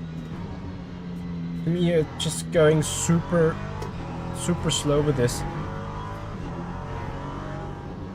That might be a track limit infringement. I may agree with that one. Can you stop understeering on throttle? So, 37.050. That is much faster than it feels what it can do. I think the Duqueine is even more of an A-pillar problem in the LMP3 category. The best to me is the Ginetta in terms of vision and also out-of-the-box driving. And this understeer on throttle just kills me. Probably just a setup issue that you can overcome with a couple of smart clicks, but when you're just driving it out of the box with no changes, that's just killing it.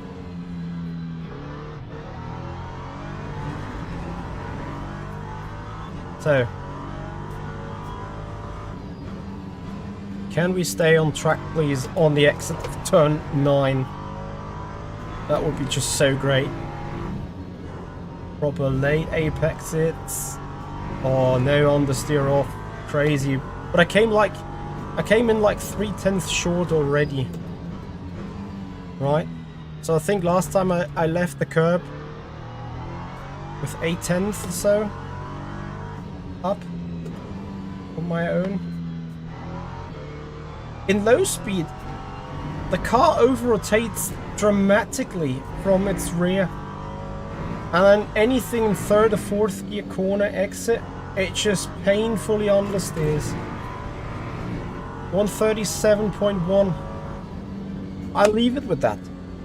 This is what the Ginetta can do for me out of the pits. So we have by far, sorry, the Ginetta is by far the fastest, 36.1. Then we have the 36.9, 36.6 potential with the Duqueine.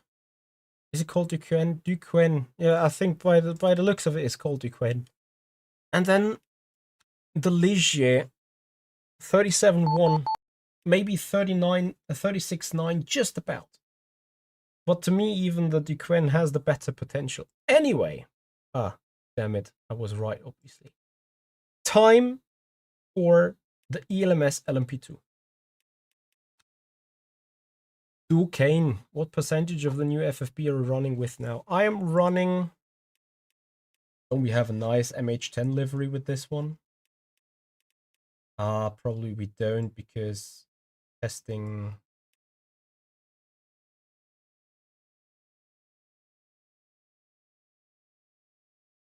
I think we do. I think we do! Assign... create a new car. I can't just put it on another car. I would need to recreate it, and then it needs to run over the server, and that server obviously won't be active right now. Okay, advanced options. Let's see how the LMP2 is feeling around the racetrack of Barcelona. Duqueine. Goobing Tunes, that is a very nice help for me as well. Pitchy screen is a sub goal. The more subs, the more of viewers we unlock. That is sounds about right. Okay, custom setups. I just take the Paul Ricard one. Oh, which did we go with? Paul Ricard, I think this one. All right. Settings. For calibrate, here I think we need to use the steering wheel. Yes, that's the LMP2 type of steering that we need. All right, let's go.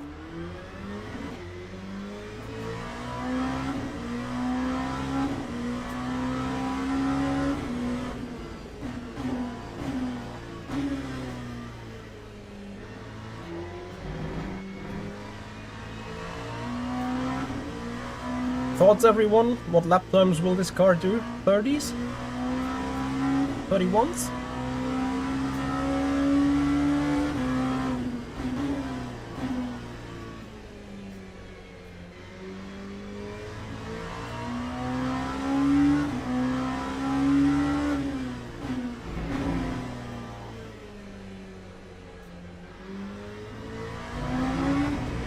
'28 to 29s. Is that what real life LMP2 is doing in ELMS around here? So we can also make a physical check of realism.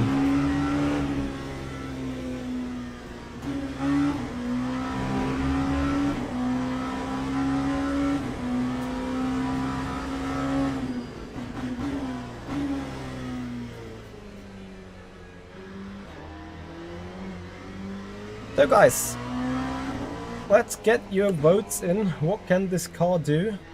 And then we are checking whether I can do it. Anyway, I would like to say a big thank you for everyone being on board. I hope you enjoy the update preview of, well, what was it, LMP3 and now Barcelona. And if you do so, please subscribe on the YouTube channel, follow us on Twitch if you haven't done already. Make sure to hit that thumbs up button on the YouTube stream as we're going fast time into turn 1. Even with cold tires, much faster than the LMP3 already. And very lively. Pole last year was 27.6. Well, I'm not running a low fuel configuration, so probably have to deduct a second or so. Let's see what we can do. Also shifting it way too early. But I think tire temperatures is the bigger issue at the minute. Neil, how you doing, man? Long time no see. 28.3. We want to see in the LMP2.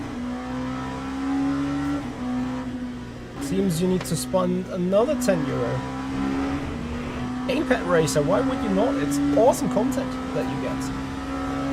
You think 28.5, 29s seems about right for full fuel. Okay. Well, we are checking. Penultimate corner should be flat with this car, I assume.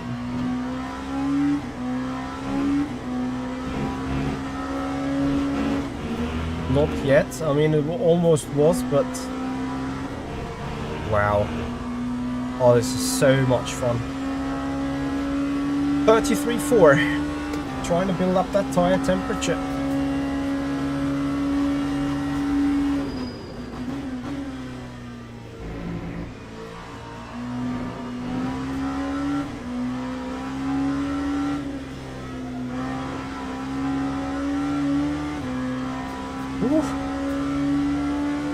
I certainly feel that the front left is gripping the most now. It's way too oversteery. Well, that obviously makes total sense as the front left is at 64 degrees core temperature with the rear left at 59. So that front left is pretty crippy. The front right is absolutely dead stone cold. That's crazy.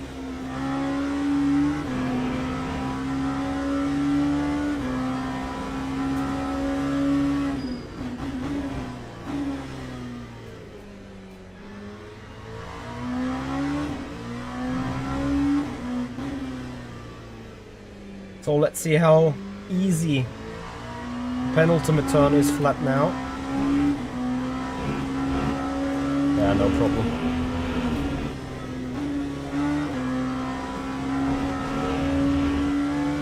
.6. Tires at between 70 and 63. I'd say maybe another second might be in it.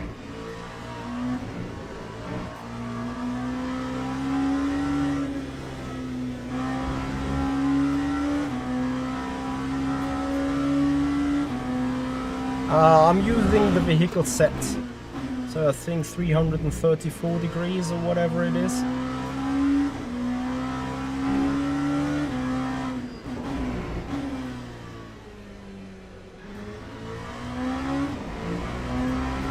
And I think I'll find half a second in the uphill chicane. And finally rotating, taking a bit more exit speed. Yeah, pretty much half a second. We're 1 second up, 29.5.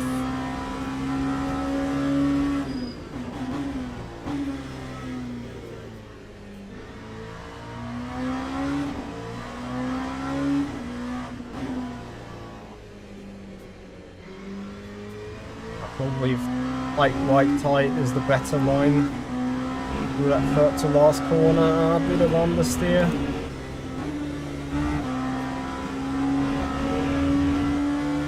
.4. Half a second should be able to find somewhere, shouldn't I? Try to stay in fourth for the last corner.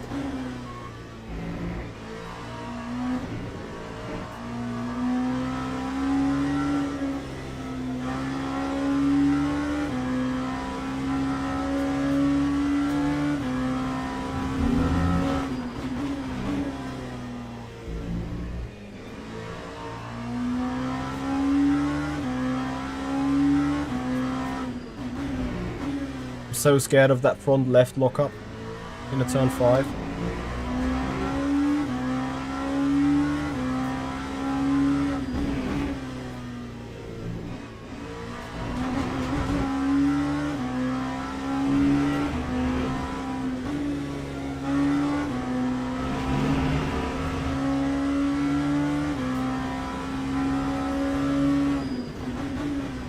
I don't think there are any changes on LMH tire, but I haven't checked the full change log yet.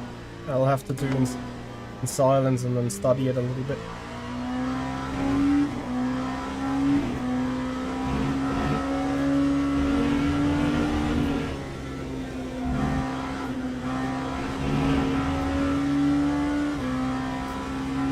.29.3.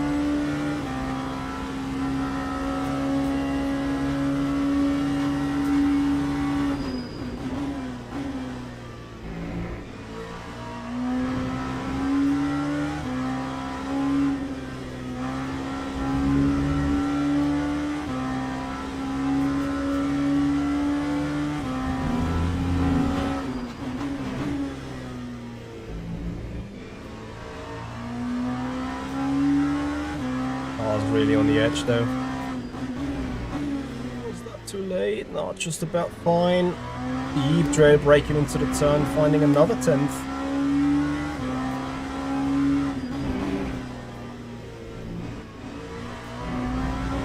Don't hit the exit curb. Goody. Bit more speed was like that. High cornering speed was much more beneficial than the sort of penalty from grounding on the exit curb. 2 tenths up though.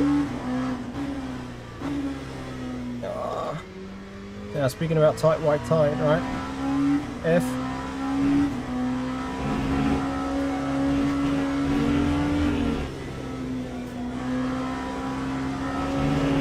That's track limits.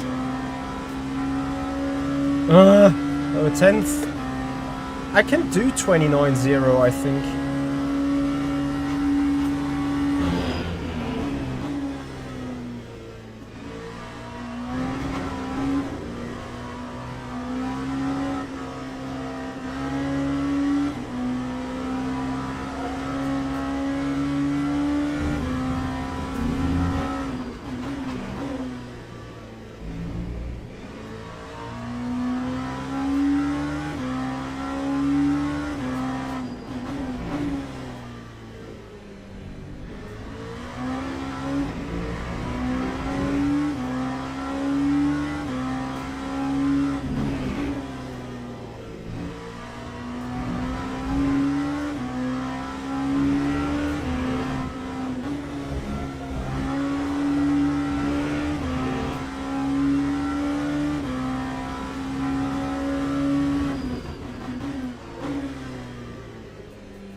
car is a bit tail happy here.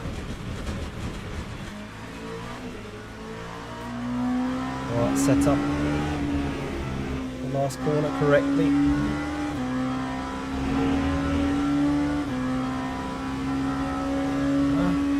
Even going with a disadvantage onto the main straight. That was interesting to see.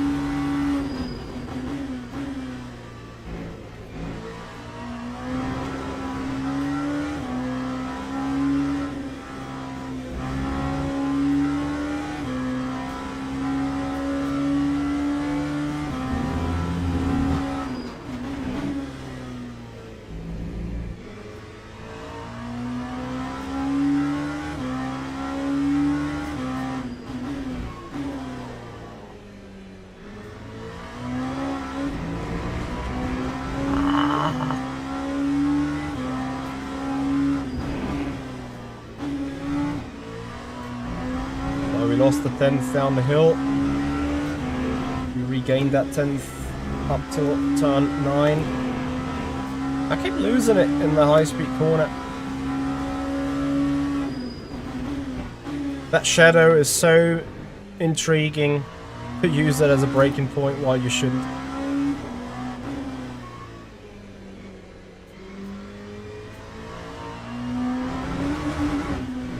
Okay, so 29.3 PB, 29.23 as being the optimal.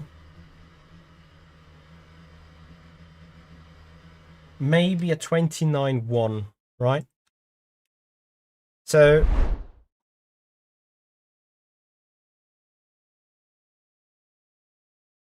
let's check what we can do with the Hypercars then. That Ferrari into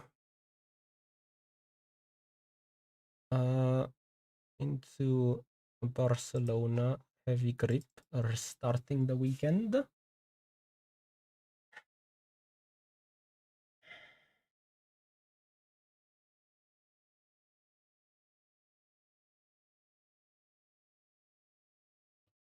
What do you think the Hypercars will be doing?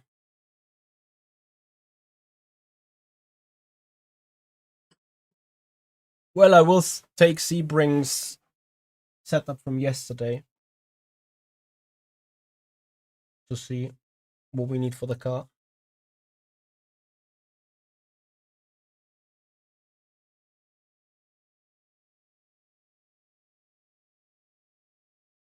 Borak, we've just been on the LMP2. We're now going to the Hypercar.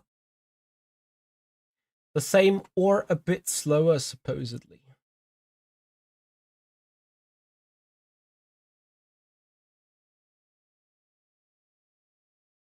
Let's see if we actually get to that point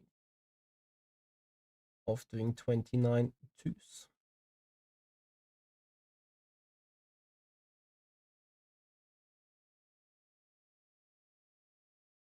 In the setup.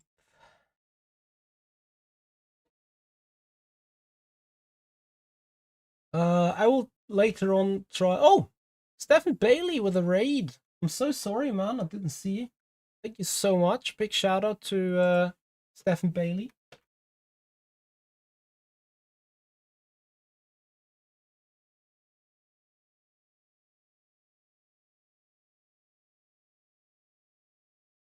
See if my Twitch chat appreciates that.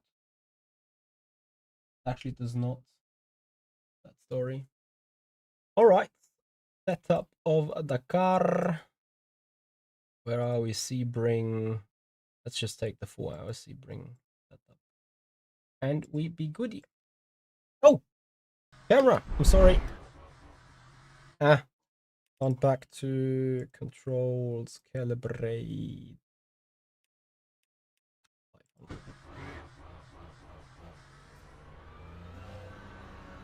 Slower than the ELMS LMP2, that's for sure. Well, let's see, and let's talk about the force feedback a little more. As we are in that Ferrari. Vega, where is the Genesis? Wherever the Genesis is going to be presented tomorrow, I think that's where the car is. It's not in the game. Borag, shall you get LMU or R Factor 2? Here's my unpopular opinion. Get both. Yeah, no Bob changes for the Funval, right? Because it's completely out of contention anyway.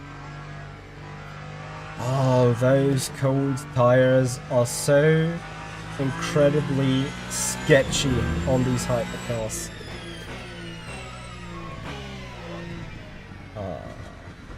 NB Rain, hello there, how you doing?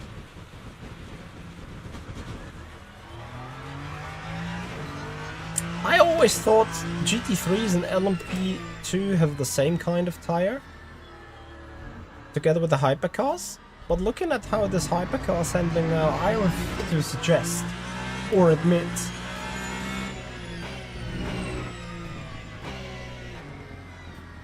that this tire model is way different. Hey JT.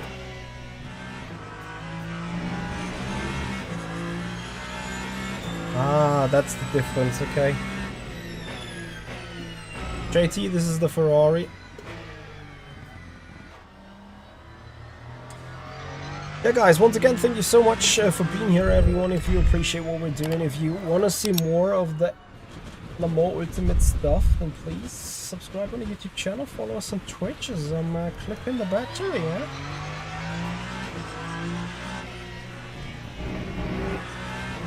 Probably take 4 hours to get... Oh, I forgot.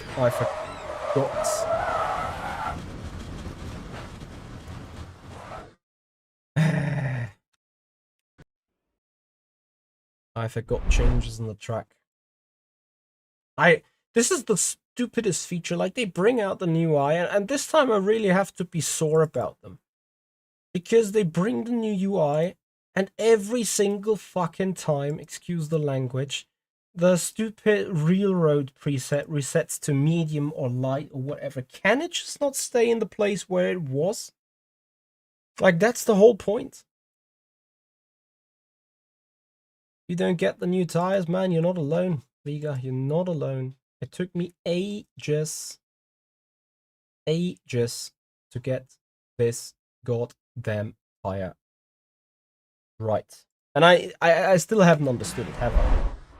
I'm still having this issue of being slow, uncomfortably. I'm driving completely cramped like that, trying not to lose it.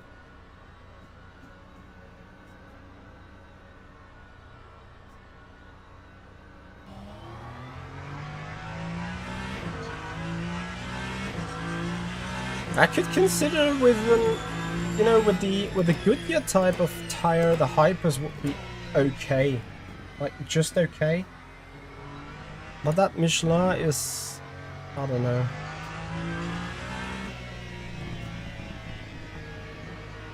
Like, it feels my road car could go faster around this turn, more safe in the first place. So much. This is the worst about the Ferrari, really. The way it snaps. Have you driven this thing when it was dry and it was grip on the track, and then there came the agua? Driving on ice is easier than driving this car when there's rubber on the track and the rain's coming down.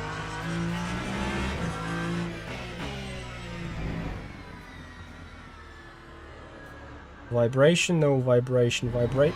This is good. This will help me big time. It will help me understand what the car is doing. Understeer. I would still need an FFB for telling me what the rear is doing in the first place, but unlucky. But at least this additional FFB effects tell me the things about what the front's doing in terms of understeer. Not that it would help me really, but I mean, maybe it does. I hope it does, actually.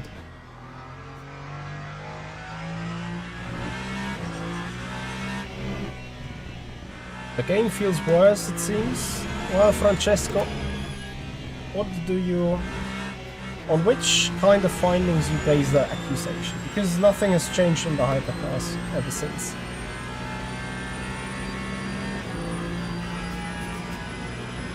Thatcher, I have additional effects on 100% and engine effects to 0.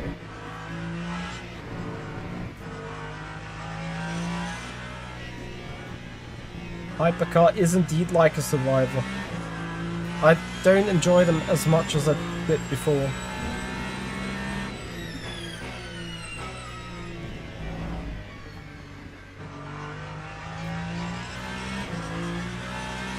Matthew, thank you very much for the follow. Hello and welcome.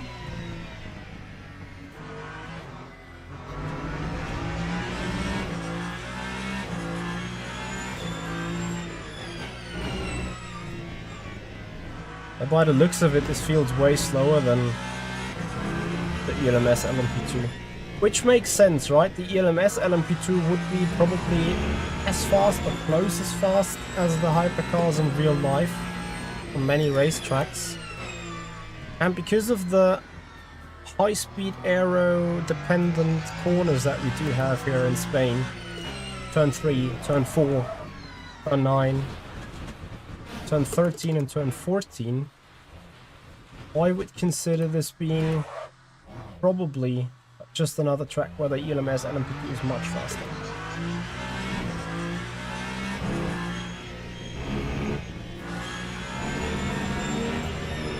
The WEC LMP... yeah, nice Ferrari balance, max wing, max rake. Nice meta. I mean, maybe they changed something about that car. Remember, this Ferrari does contain the new update already and feels horrible like this to drive. Pretty much undrivable. Now you could argue using the Sebring set around here is a bit of a scam anyway, but I don't think so, necessarily.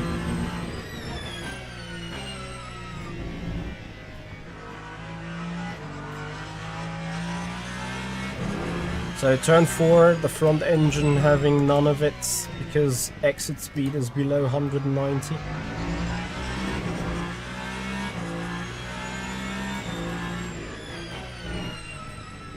Yeah, Ada, but 15 kilograms shouldn't completely change the balance of the car. It's like...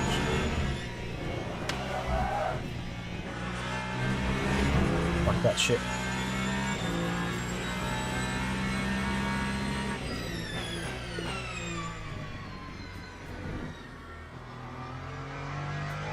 Unless the 15 kilograms have been added in a place where it doesn't really help.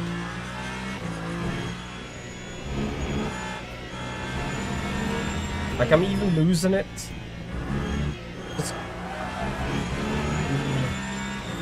How the fuck am I still going straight?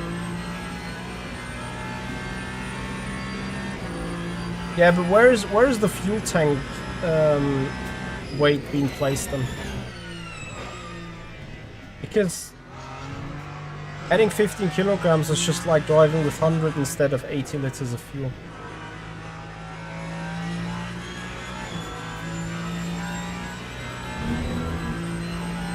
No, setup of yesterday evening.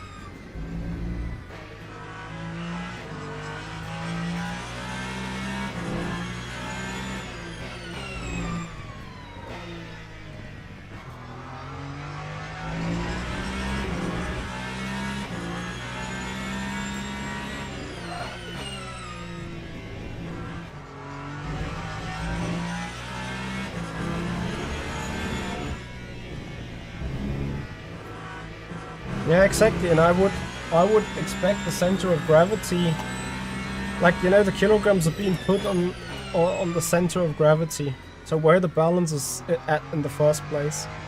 So if anything, kilograms in my world should, if anything, stabilize the car in its balance that it naturally has. But anyway, who am I? I have no idea. I'm just driving a sim game basically.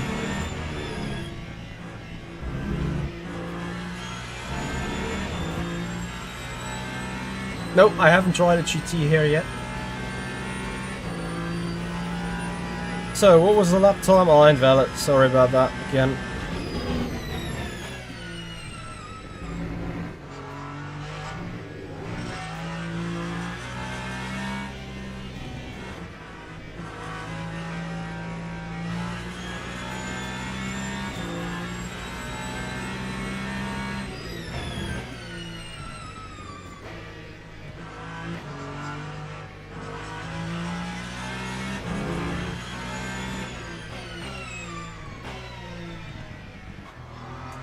Yeah, I don't know. Drive's worse than yesterday. But again, it's a different track as well.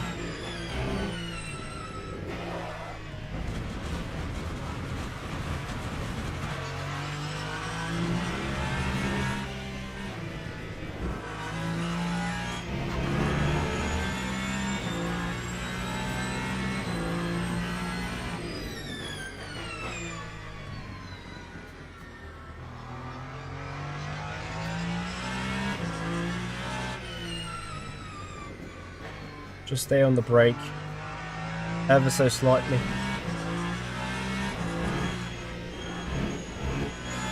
And the oversteer will just come back.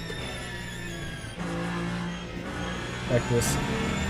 Best way to stabilize the car, I assume. But surely not the quickest way around the circuit.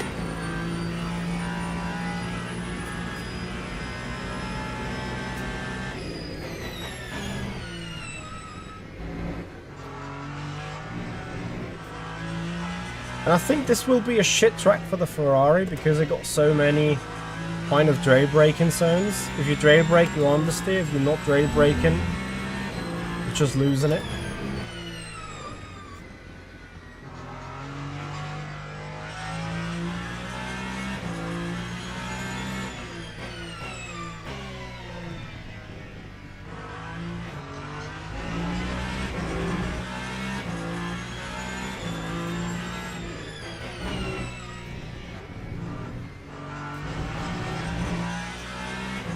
Track limit from last time though.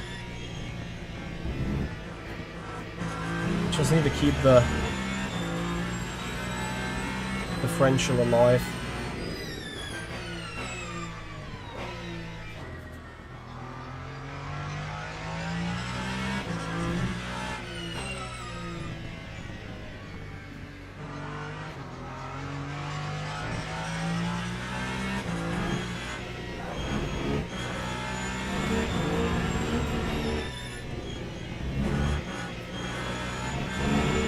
Track limit, right? Yeah, of course. 30.8. I really doubt that we can get close to the LMP's lap times.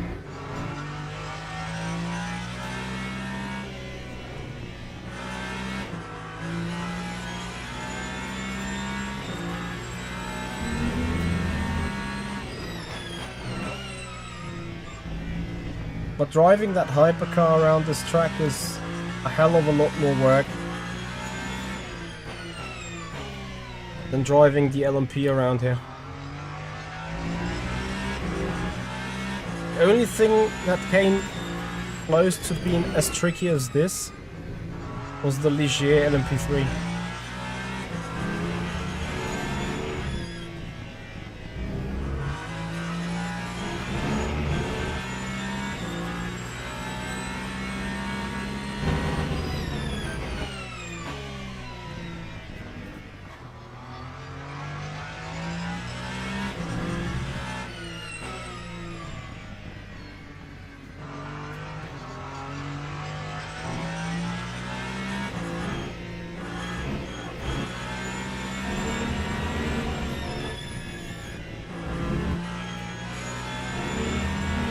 So 30.9. Let's fix a couple of things. Motor map for less understeer.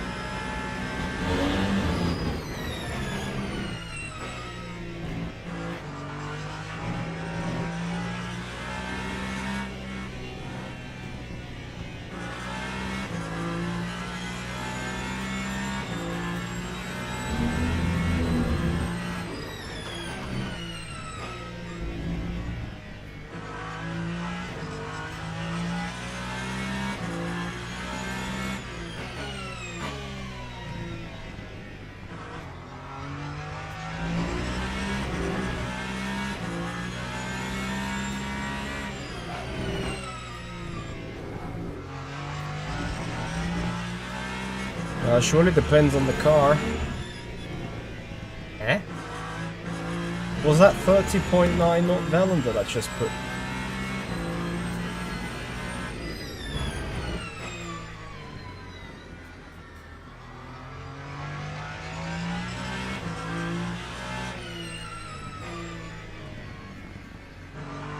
Be off the brake to rotate.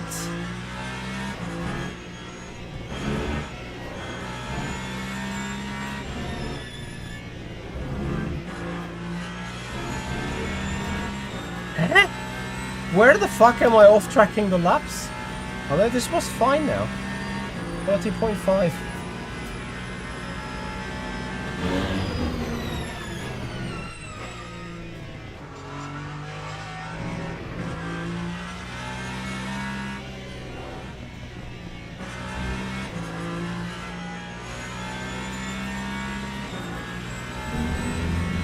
They must have split up the Vibromatic settings into additional FFB effects and engine FFB effects. Because I don't find any Vibromatics in the FFB settings, but I find those two. And they are quite alive and talkative.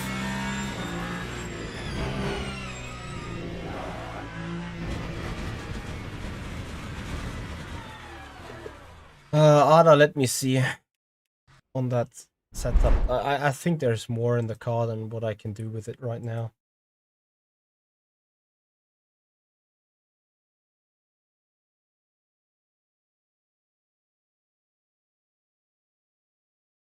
It surely communicates about front understeer, that's for sure.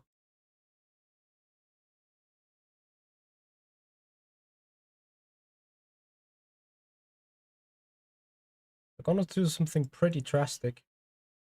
I'm gonna put a bit more coast, keep the car a bit more stable off the throttle, but at the same time I go much more aggressive with the ARBs.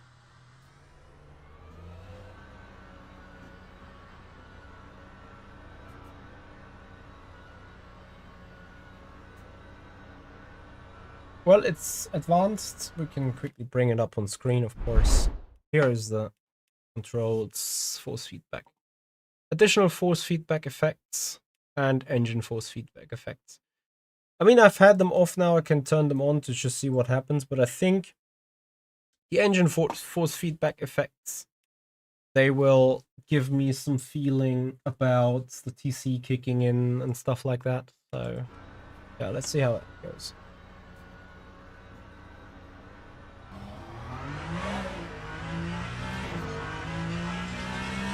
So now I have a static vibration until now. And to me that is all that micro... Probably that micro wheel spinning from the TC kicking in.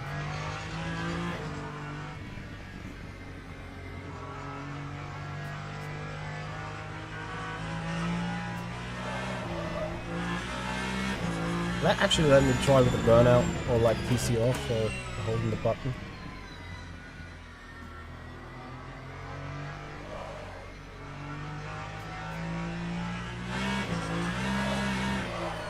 Yeah, so basically anything that spins the rear wheels is gonna give me a feeling of vibration in the steering wheel now. And I mean even spinning, so if I have TC disengaged with a button, I can do that again in a moment, then the rear end vibrates harder. So I have vibration from here on until like now. And I guess when I said now, this is when the TC of the car stopped intervening with the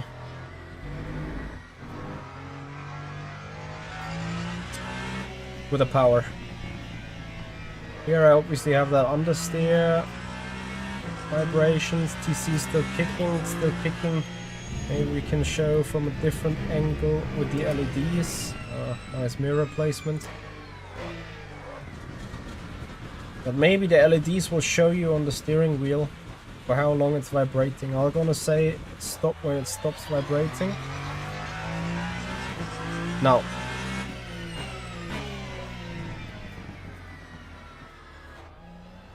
Still vibrating until now. Yeah, and I think that is well in line with what you can see on the LEDs. Racing blind challenge. Guessing the corners, guessing the apexes, and guessing tire temperatures. So let's consider this again. Vibrates until now. Yeah, I think that goes well in line with what the wheel LEDs are showing us. In terms of what is the... But it feels like additional force feedback effects. Tell me more about the front. Engine force feedback effects. Tell me more about the rear. This is what it feels like to an extent. But I really hope this has given me a little bit of help. Wow. Here you really feel the front engine pulling now. Let me keep that to 200 for the moment, to see what it feels like coming from below activation speed to above it in this turn. Wow. So when the E-motor kicks in, there is a real shock now on the steering wheel. There is almost like a glitch. So you feel that front motor kicking in and taking effect on the front axis. Obviously only when you're steering and when you have a loaded front. So not in a straight line, there you don't feel too much. But I guess like here on the exit of this turn 9, front is loaded, we would be hitting 190 on the exit speed. You'd feel it pretty much. Last sector you're probably gonna feel it a lot.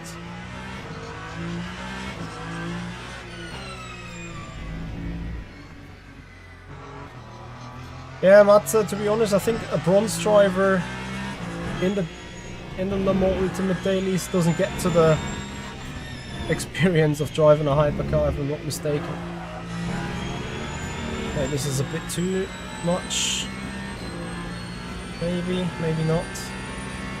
But the E-motor map to something that gives me a little bit more oversteer, generally speaking.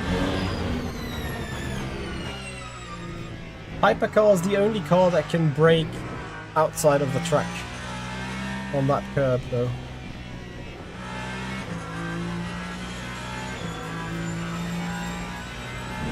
Comfortably.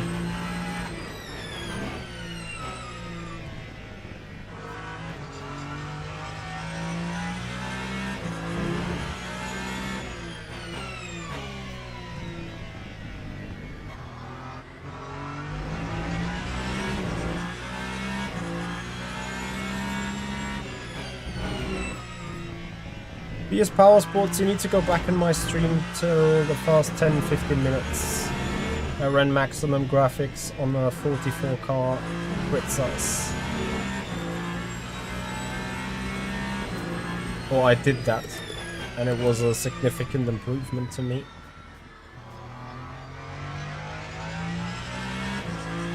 I'm still running maxed out graphics right now, all shadows on, all post effects and all stuff. And I'm getting 112 FPS, which is quite impressive, I think. So, no, they don't. Just wanted to ask, have my setup adjustments given me any benefits? No. Tires are not 100% there yet, but still.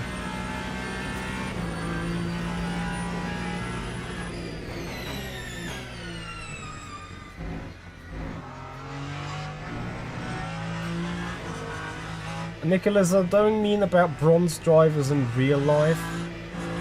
I was meaning about bronze drivers unable to go into advanced daily races where the hypercars are available only on a daily basis.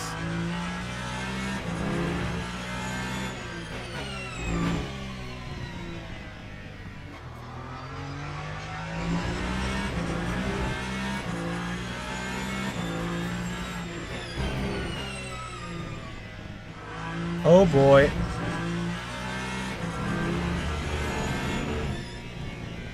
Mesu leaked on stream.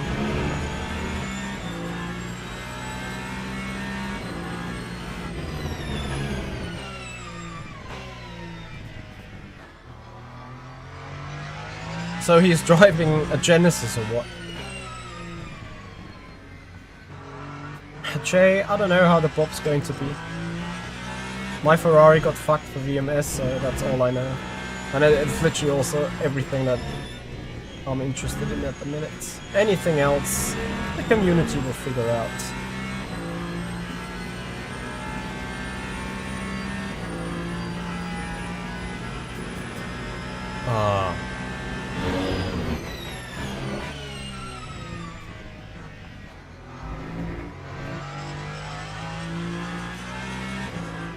I don't know what to say, really.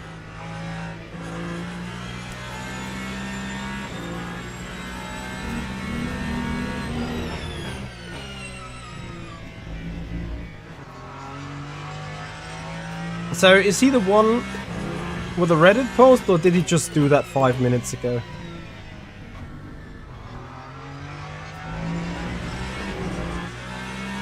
Alpine has been way too slow before, and just minus 5 kilograms I think won't make it a rocket ship.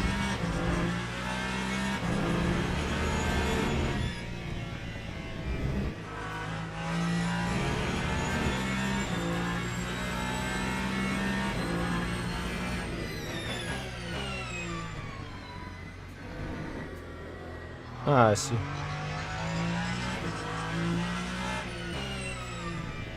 Yeah, it's impressive.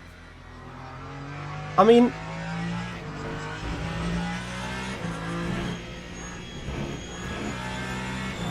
how can you leak your business stuff, really? I'm not leaking my business stuff either. I'm not gonna comment on it any further than this. I'll stay with my quote that I haven't seen anything about a Genesis at all in the game. So I'm not expecting it to come. Otherwise, again, I would have shown you, because obviously I got access to the same branch as Mr. Mezau.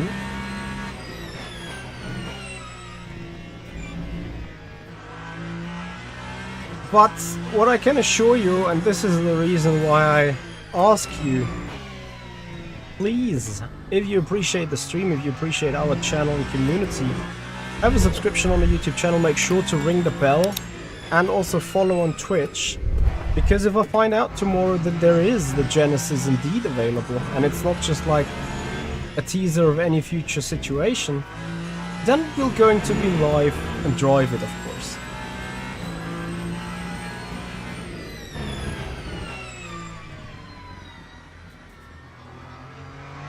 So, and the next lap I'm going to push hard for an improvement in this hypercar. Because between you and me, the changes that I did make it just a little bit more sketchy and tricky to drive.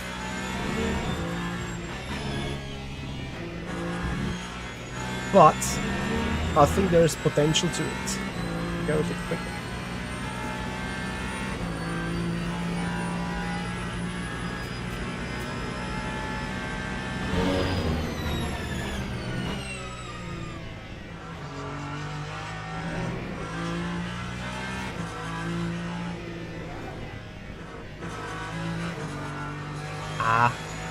Let me burn off that battery because I need an understeer car in some of the corners.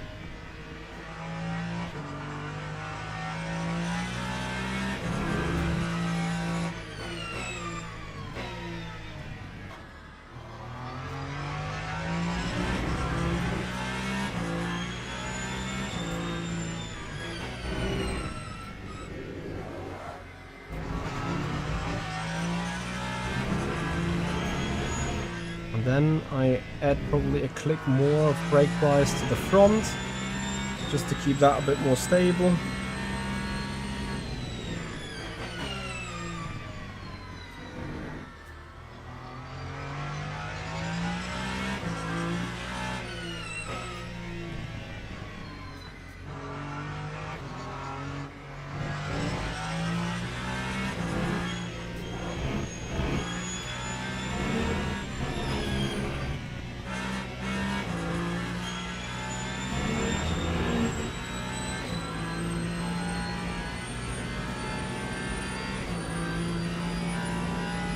I can do the BMW, yes. Shit. Should have brought the lap right.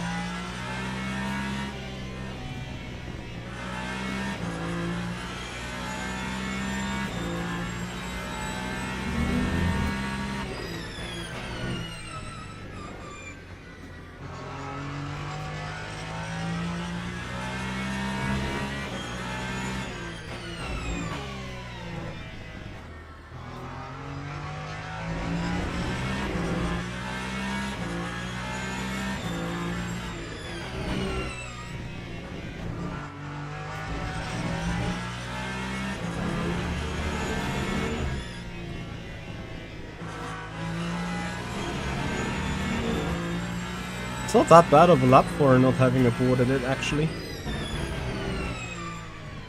With that turn 1 miss out.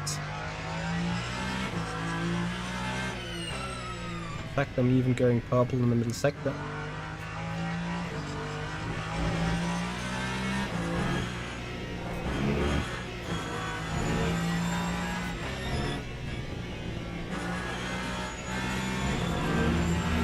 Okay, we improved.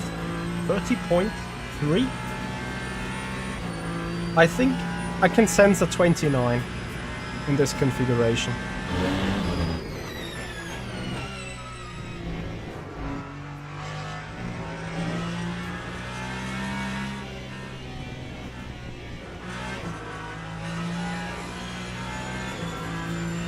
Ah, damn it.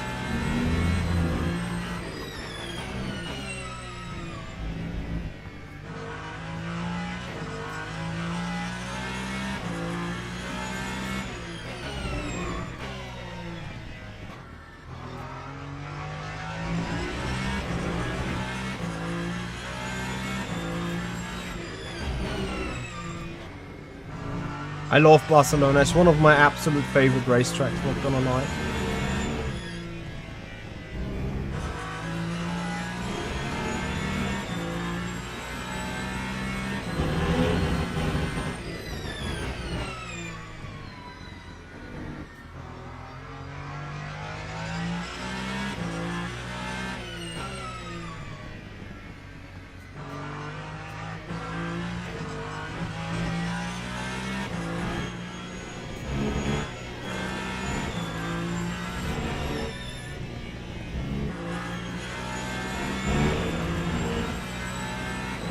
.2.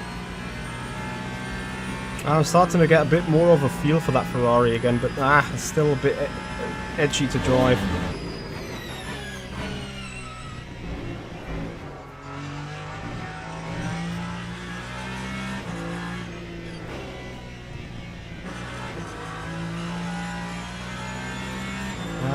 No fighting the car on exit. I immediately gained valuable time.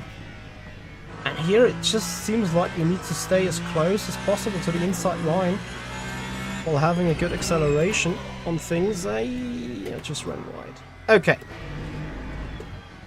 So, BMW or Caddy, you guys get 2 minutes for choosing the car, because we're going to go for a quick pee and commercial break, and then, guys, we'll be right back with the LMDH that you guys pick. BMW or Caddy, you have 2 minutes.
So you guys have decided, and we're going with the BMW as it is a 7-4 for the BMW. And well, what is a good? Where do I have a setup for this car? Do Circuit of the Americas with it? No, I do Fuji with it. Update for the VMS Pro Series. I think. There is another one. I don't know. Setup in build in 26.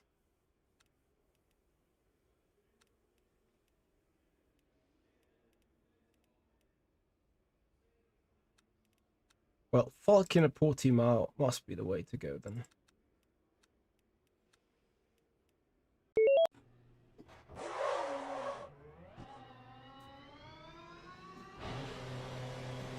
Hey Marco. I'm doing good, I'm doing well. Thank you so much. How about yesterday's performance acknowledgement? Oh, 7 for the Caddy, 1 for the Bimmer? Oh fuck, sorry I turned that around. I can also take the Caddy. If community asks for the Caddy, of course you get the Caddy.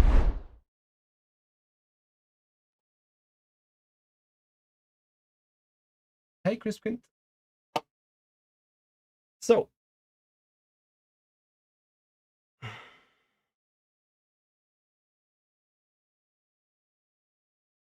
Cadillac.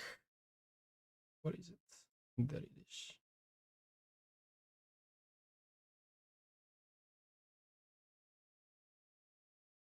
You think the Caddy is the superior car? Ah, fuck. Oh no, sorry. I did select what I wanted to select. I don't know. Crispkins, that is the case. I have literally no idea whatsoever. Monza setup for... I know, you just F it. Just put a bit more wing. Slap it on.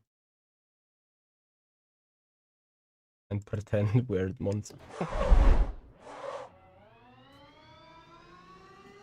I think the BMW, the Ferrari brake is one of the best brakes out there when it comes to Hypercars.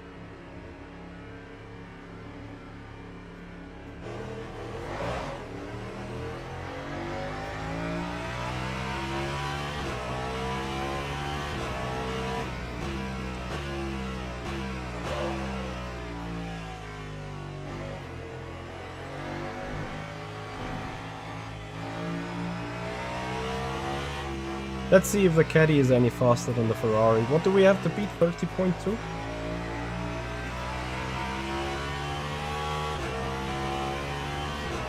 As the track is stop and go and has a lot of acceleration zones, I could actually see a way that the Caddy is faster. But same story as always. Bring up these tire temperatures.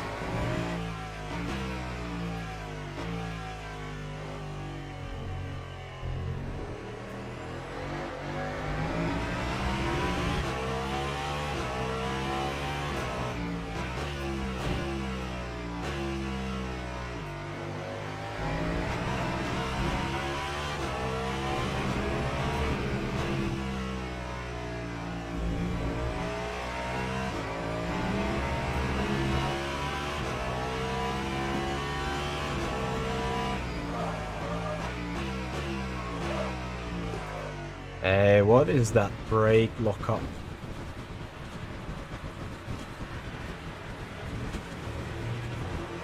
We already flat spotted the tires like crazy.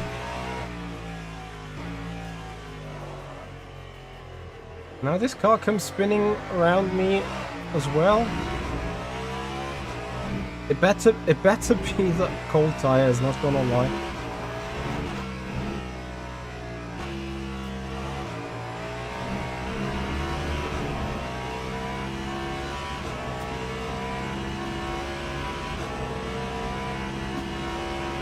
Freaking that sucks.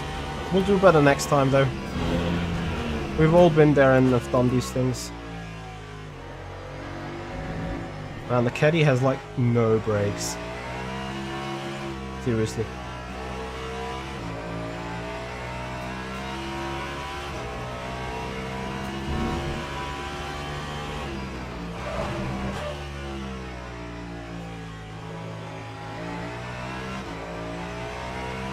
So guys, 10 more minutes, then I'm done for today. You know what, I killed that tire way too hard already, so slap on a new one.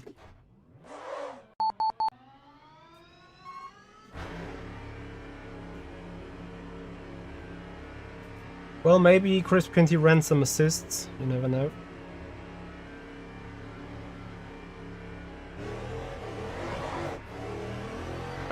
I think, if I remember correctly, the Peugeot had a poor acceleration, if I'm not mistaken. Or had it a good acceleration? I think it had a poor one, so I think it's going to be F.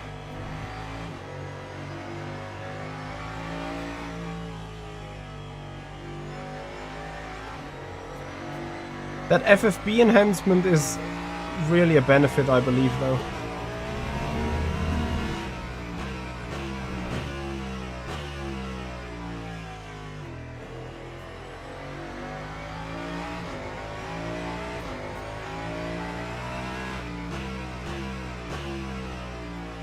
More info on what the front's doing rather than what the rear's doing predominantly, but I'd say there is also a little bit more news or information about the rear.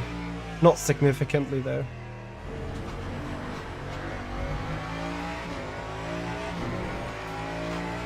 We'll basically now have a stick shaker for TC activation, which is good in a way.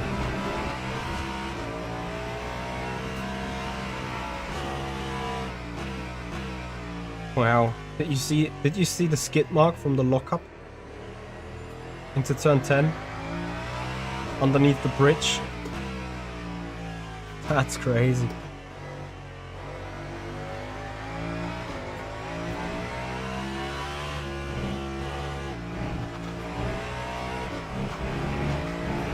I think it's great though, the update speed of Le Mans Ultimate. Like every other 2 months you have a new situation, you have something to adapt to, and I wonder how they keep that up in the long run, because you know at some point there is no more tires to be updated, there's no more physics to be updated, there is probably also no more pop to be updated because it's finally leveled out.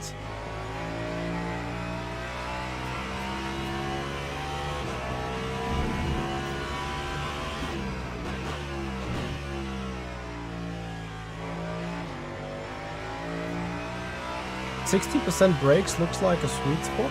I don't think so. I think I'm using way more brakes. Not right now because the tires aren't up to temperatures yet. But I'm pretty sure I'm going gradually harder into the brakes than 60% and stay that hard on the brakes for a little longer. But it is correct that in the Ferrari you don't brake that aggressive and that hard.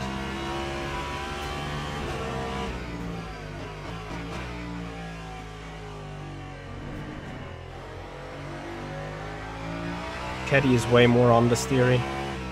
I wonder how the Caddy is producing its lap time over the Ferrari. Let's see if Caddy is faster here. 30.2 to be. Well, I have to admit though that the Caddy is running a Monza setup, so naturally it will probably be much slower.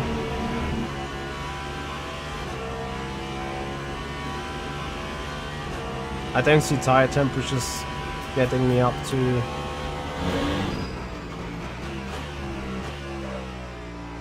that much performance that I suddenly do low 30s, but let's see.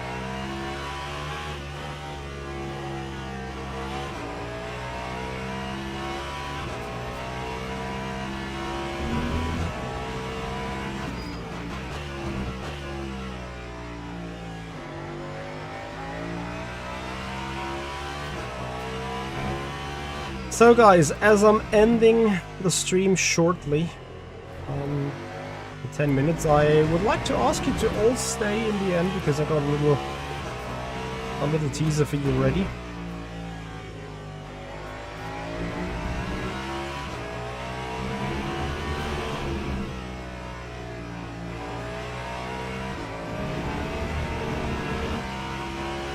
I don't think it's dead, but of course it is significantly slowed down with roughly 15 kilograms everywhere. 2 or 3/10, maybe 4/10 depending on the track.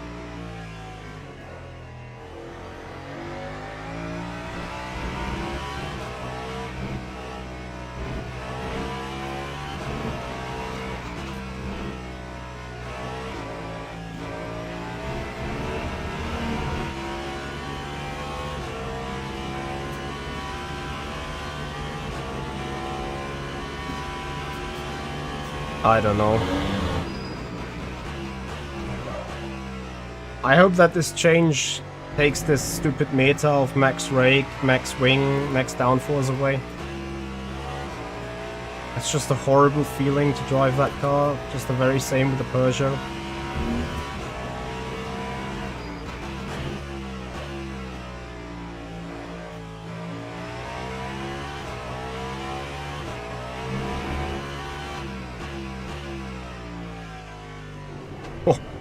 Okay, front ARB detached is crazy. What the fuck?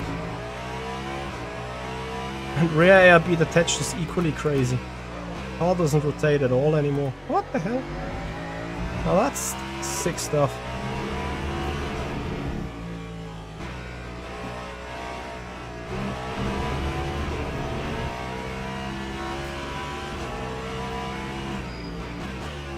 I agree with that, and I want to get that gone. But that would need a complete remap of the aero balance of the Ferrari, and I doubt that they're gonna do that. Because I'm pretty sure they'll say they have all the data from the manufacturer. This is just what it is. It's my assumption, because they could have changed it all the way already. It's not like it's been since yesterday that the Ferrari needs to be driven with such configuration. Anyway, well, let's try to get the Caddy up with the pace.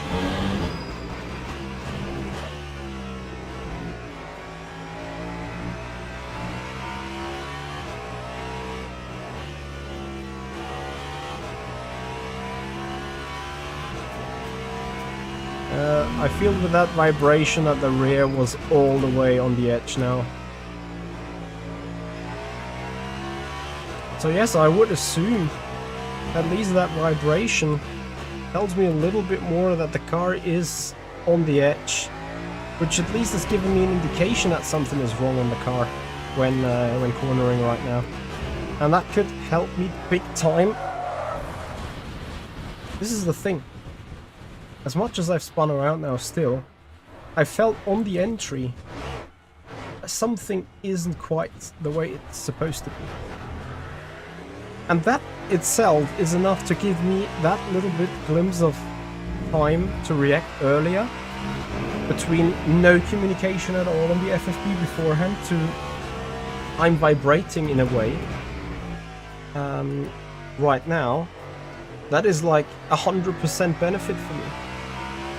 It won't fix my issue generally that I probably don't understand the tire in the first place, but I can now very much feel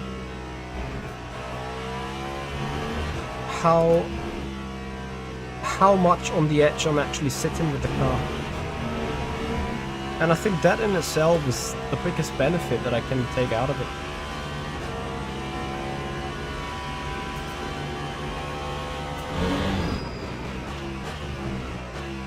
Honestly, for Qatar, I'd say you got a lot of straights and a lot of high-speed areas.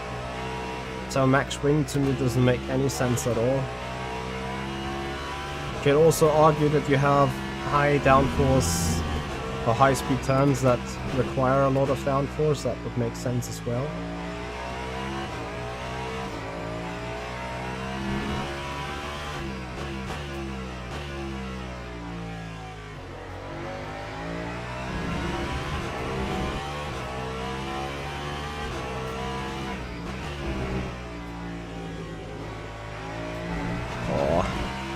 In that area the car is super badly balanced. But again, this is a Monza setup, not like a Sebring setup for the Ferrari. I don't necessarily think that it's a car issue on this track. It's more like a setup issue right now for this car on this track that I have. Because I'm running, I mean I just slapped on some rear wing, but basically I'm running a Monza configuration. And if we're entirely honest, looking at this, lap time right now is a 30.9, so that is 7/10 off the Ferrari. But let's get the lap together, right?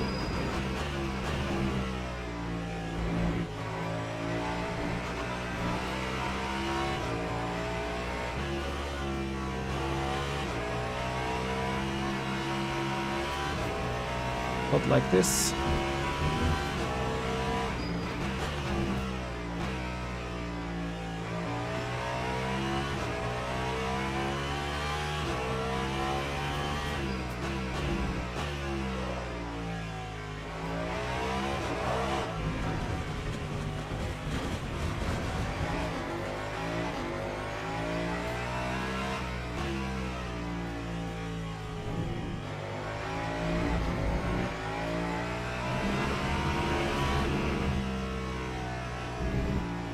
The rear end feels quite limited, but I feel like I want to just have that little bit more.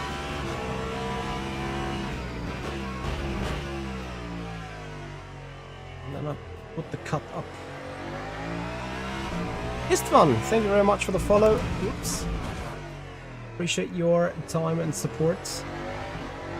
Hope you're all enjoying the stream, and if you do so, but remember to not only follow on Twitch, but also subscribe to the YouTube channel, and if you feel like it, support our donation goal for the budget for a real-life race car drive in a BMW 318 Ti Cup car. And feel free to become a member or a sponsor of the channel. Man, I can't get this braking into turn 1, it's a joke.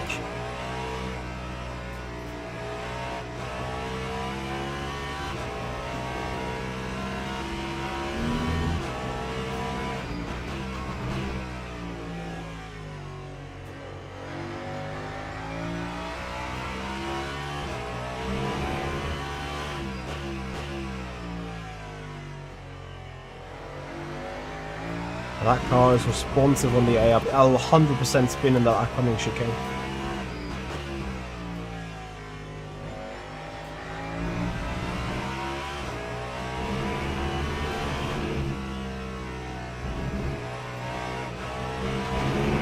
I just want to have a bit more performance. Left front are dying here indeed, which is why I cranked up the anti-roll bar in the back. Well, that's too much for it. So let's see if I can keep it at 4 for the higher speed stuff, and then reduce it for the lower speed stuff.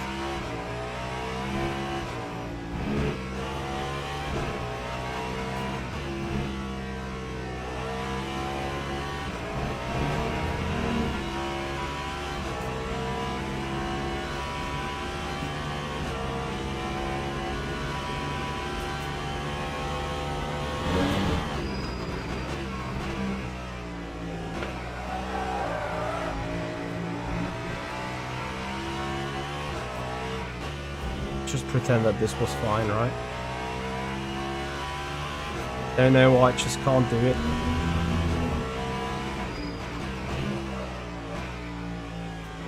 Probably because of tires. Anyway, I'm gonna call it a day here. I think it's a setup issue rather than a car issue. The car probably can do a couple of tenths faster. Will it be faster than the Ferrari? I don't know. I really don't. But the community will find out, right?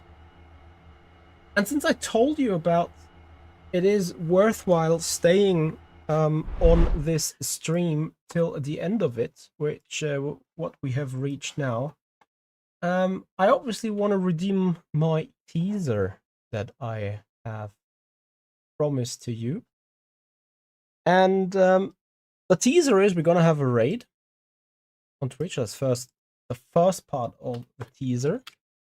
The second part of the teaser is once again that I would appreciate if you guys are following and subscribing on both YouTube and Twitch.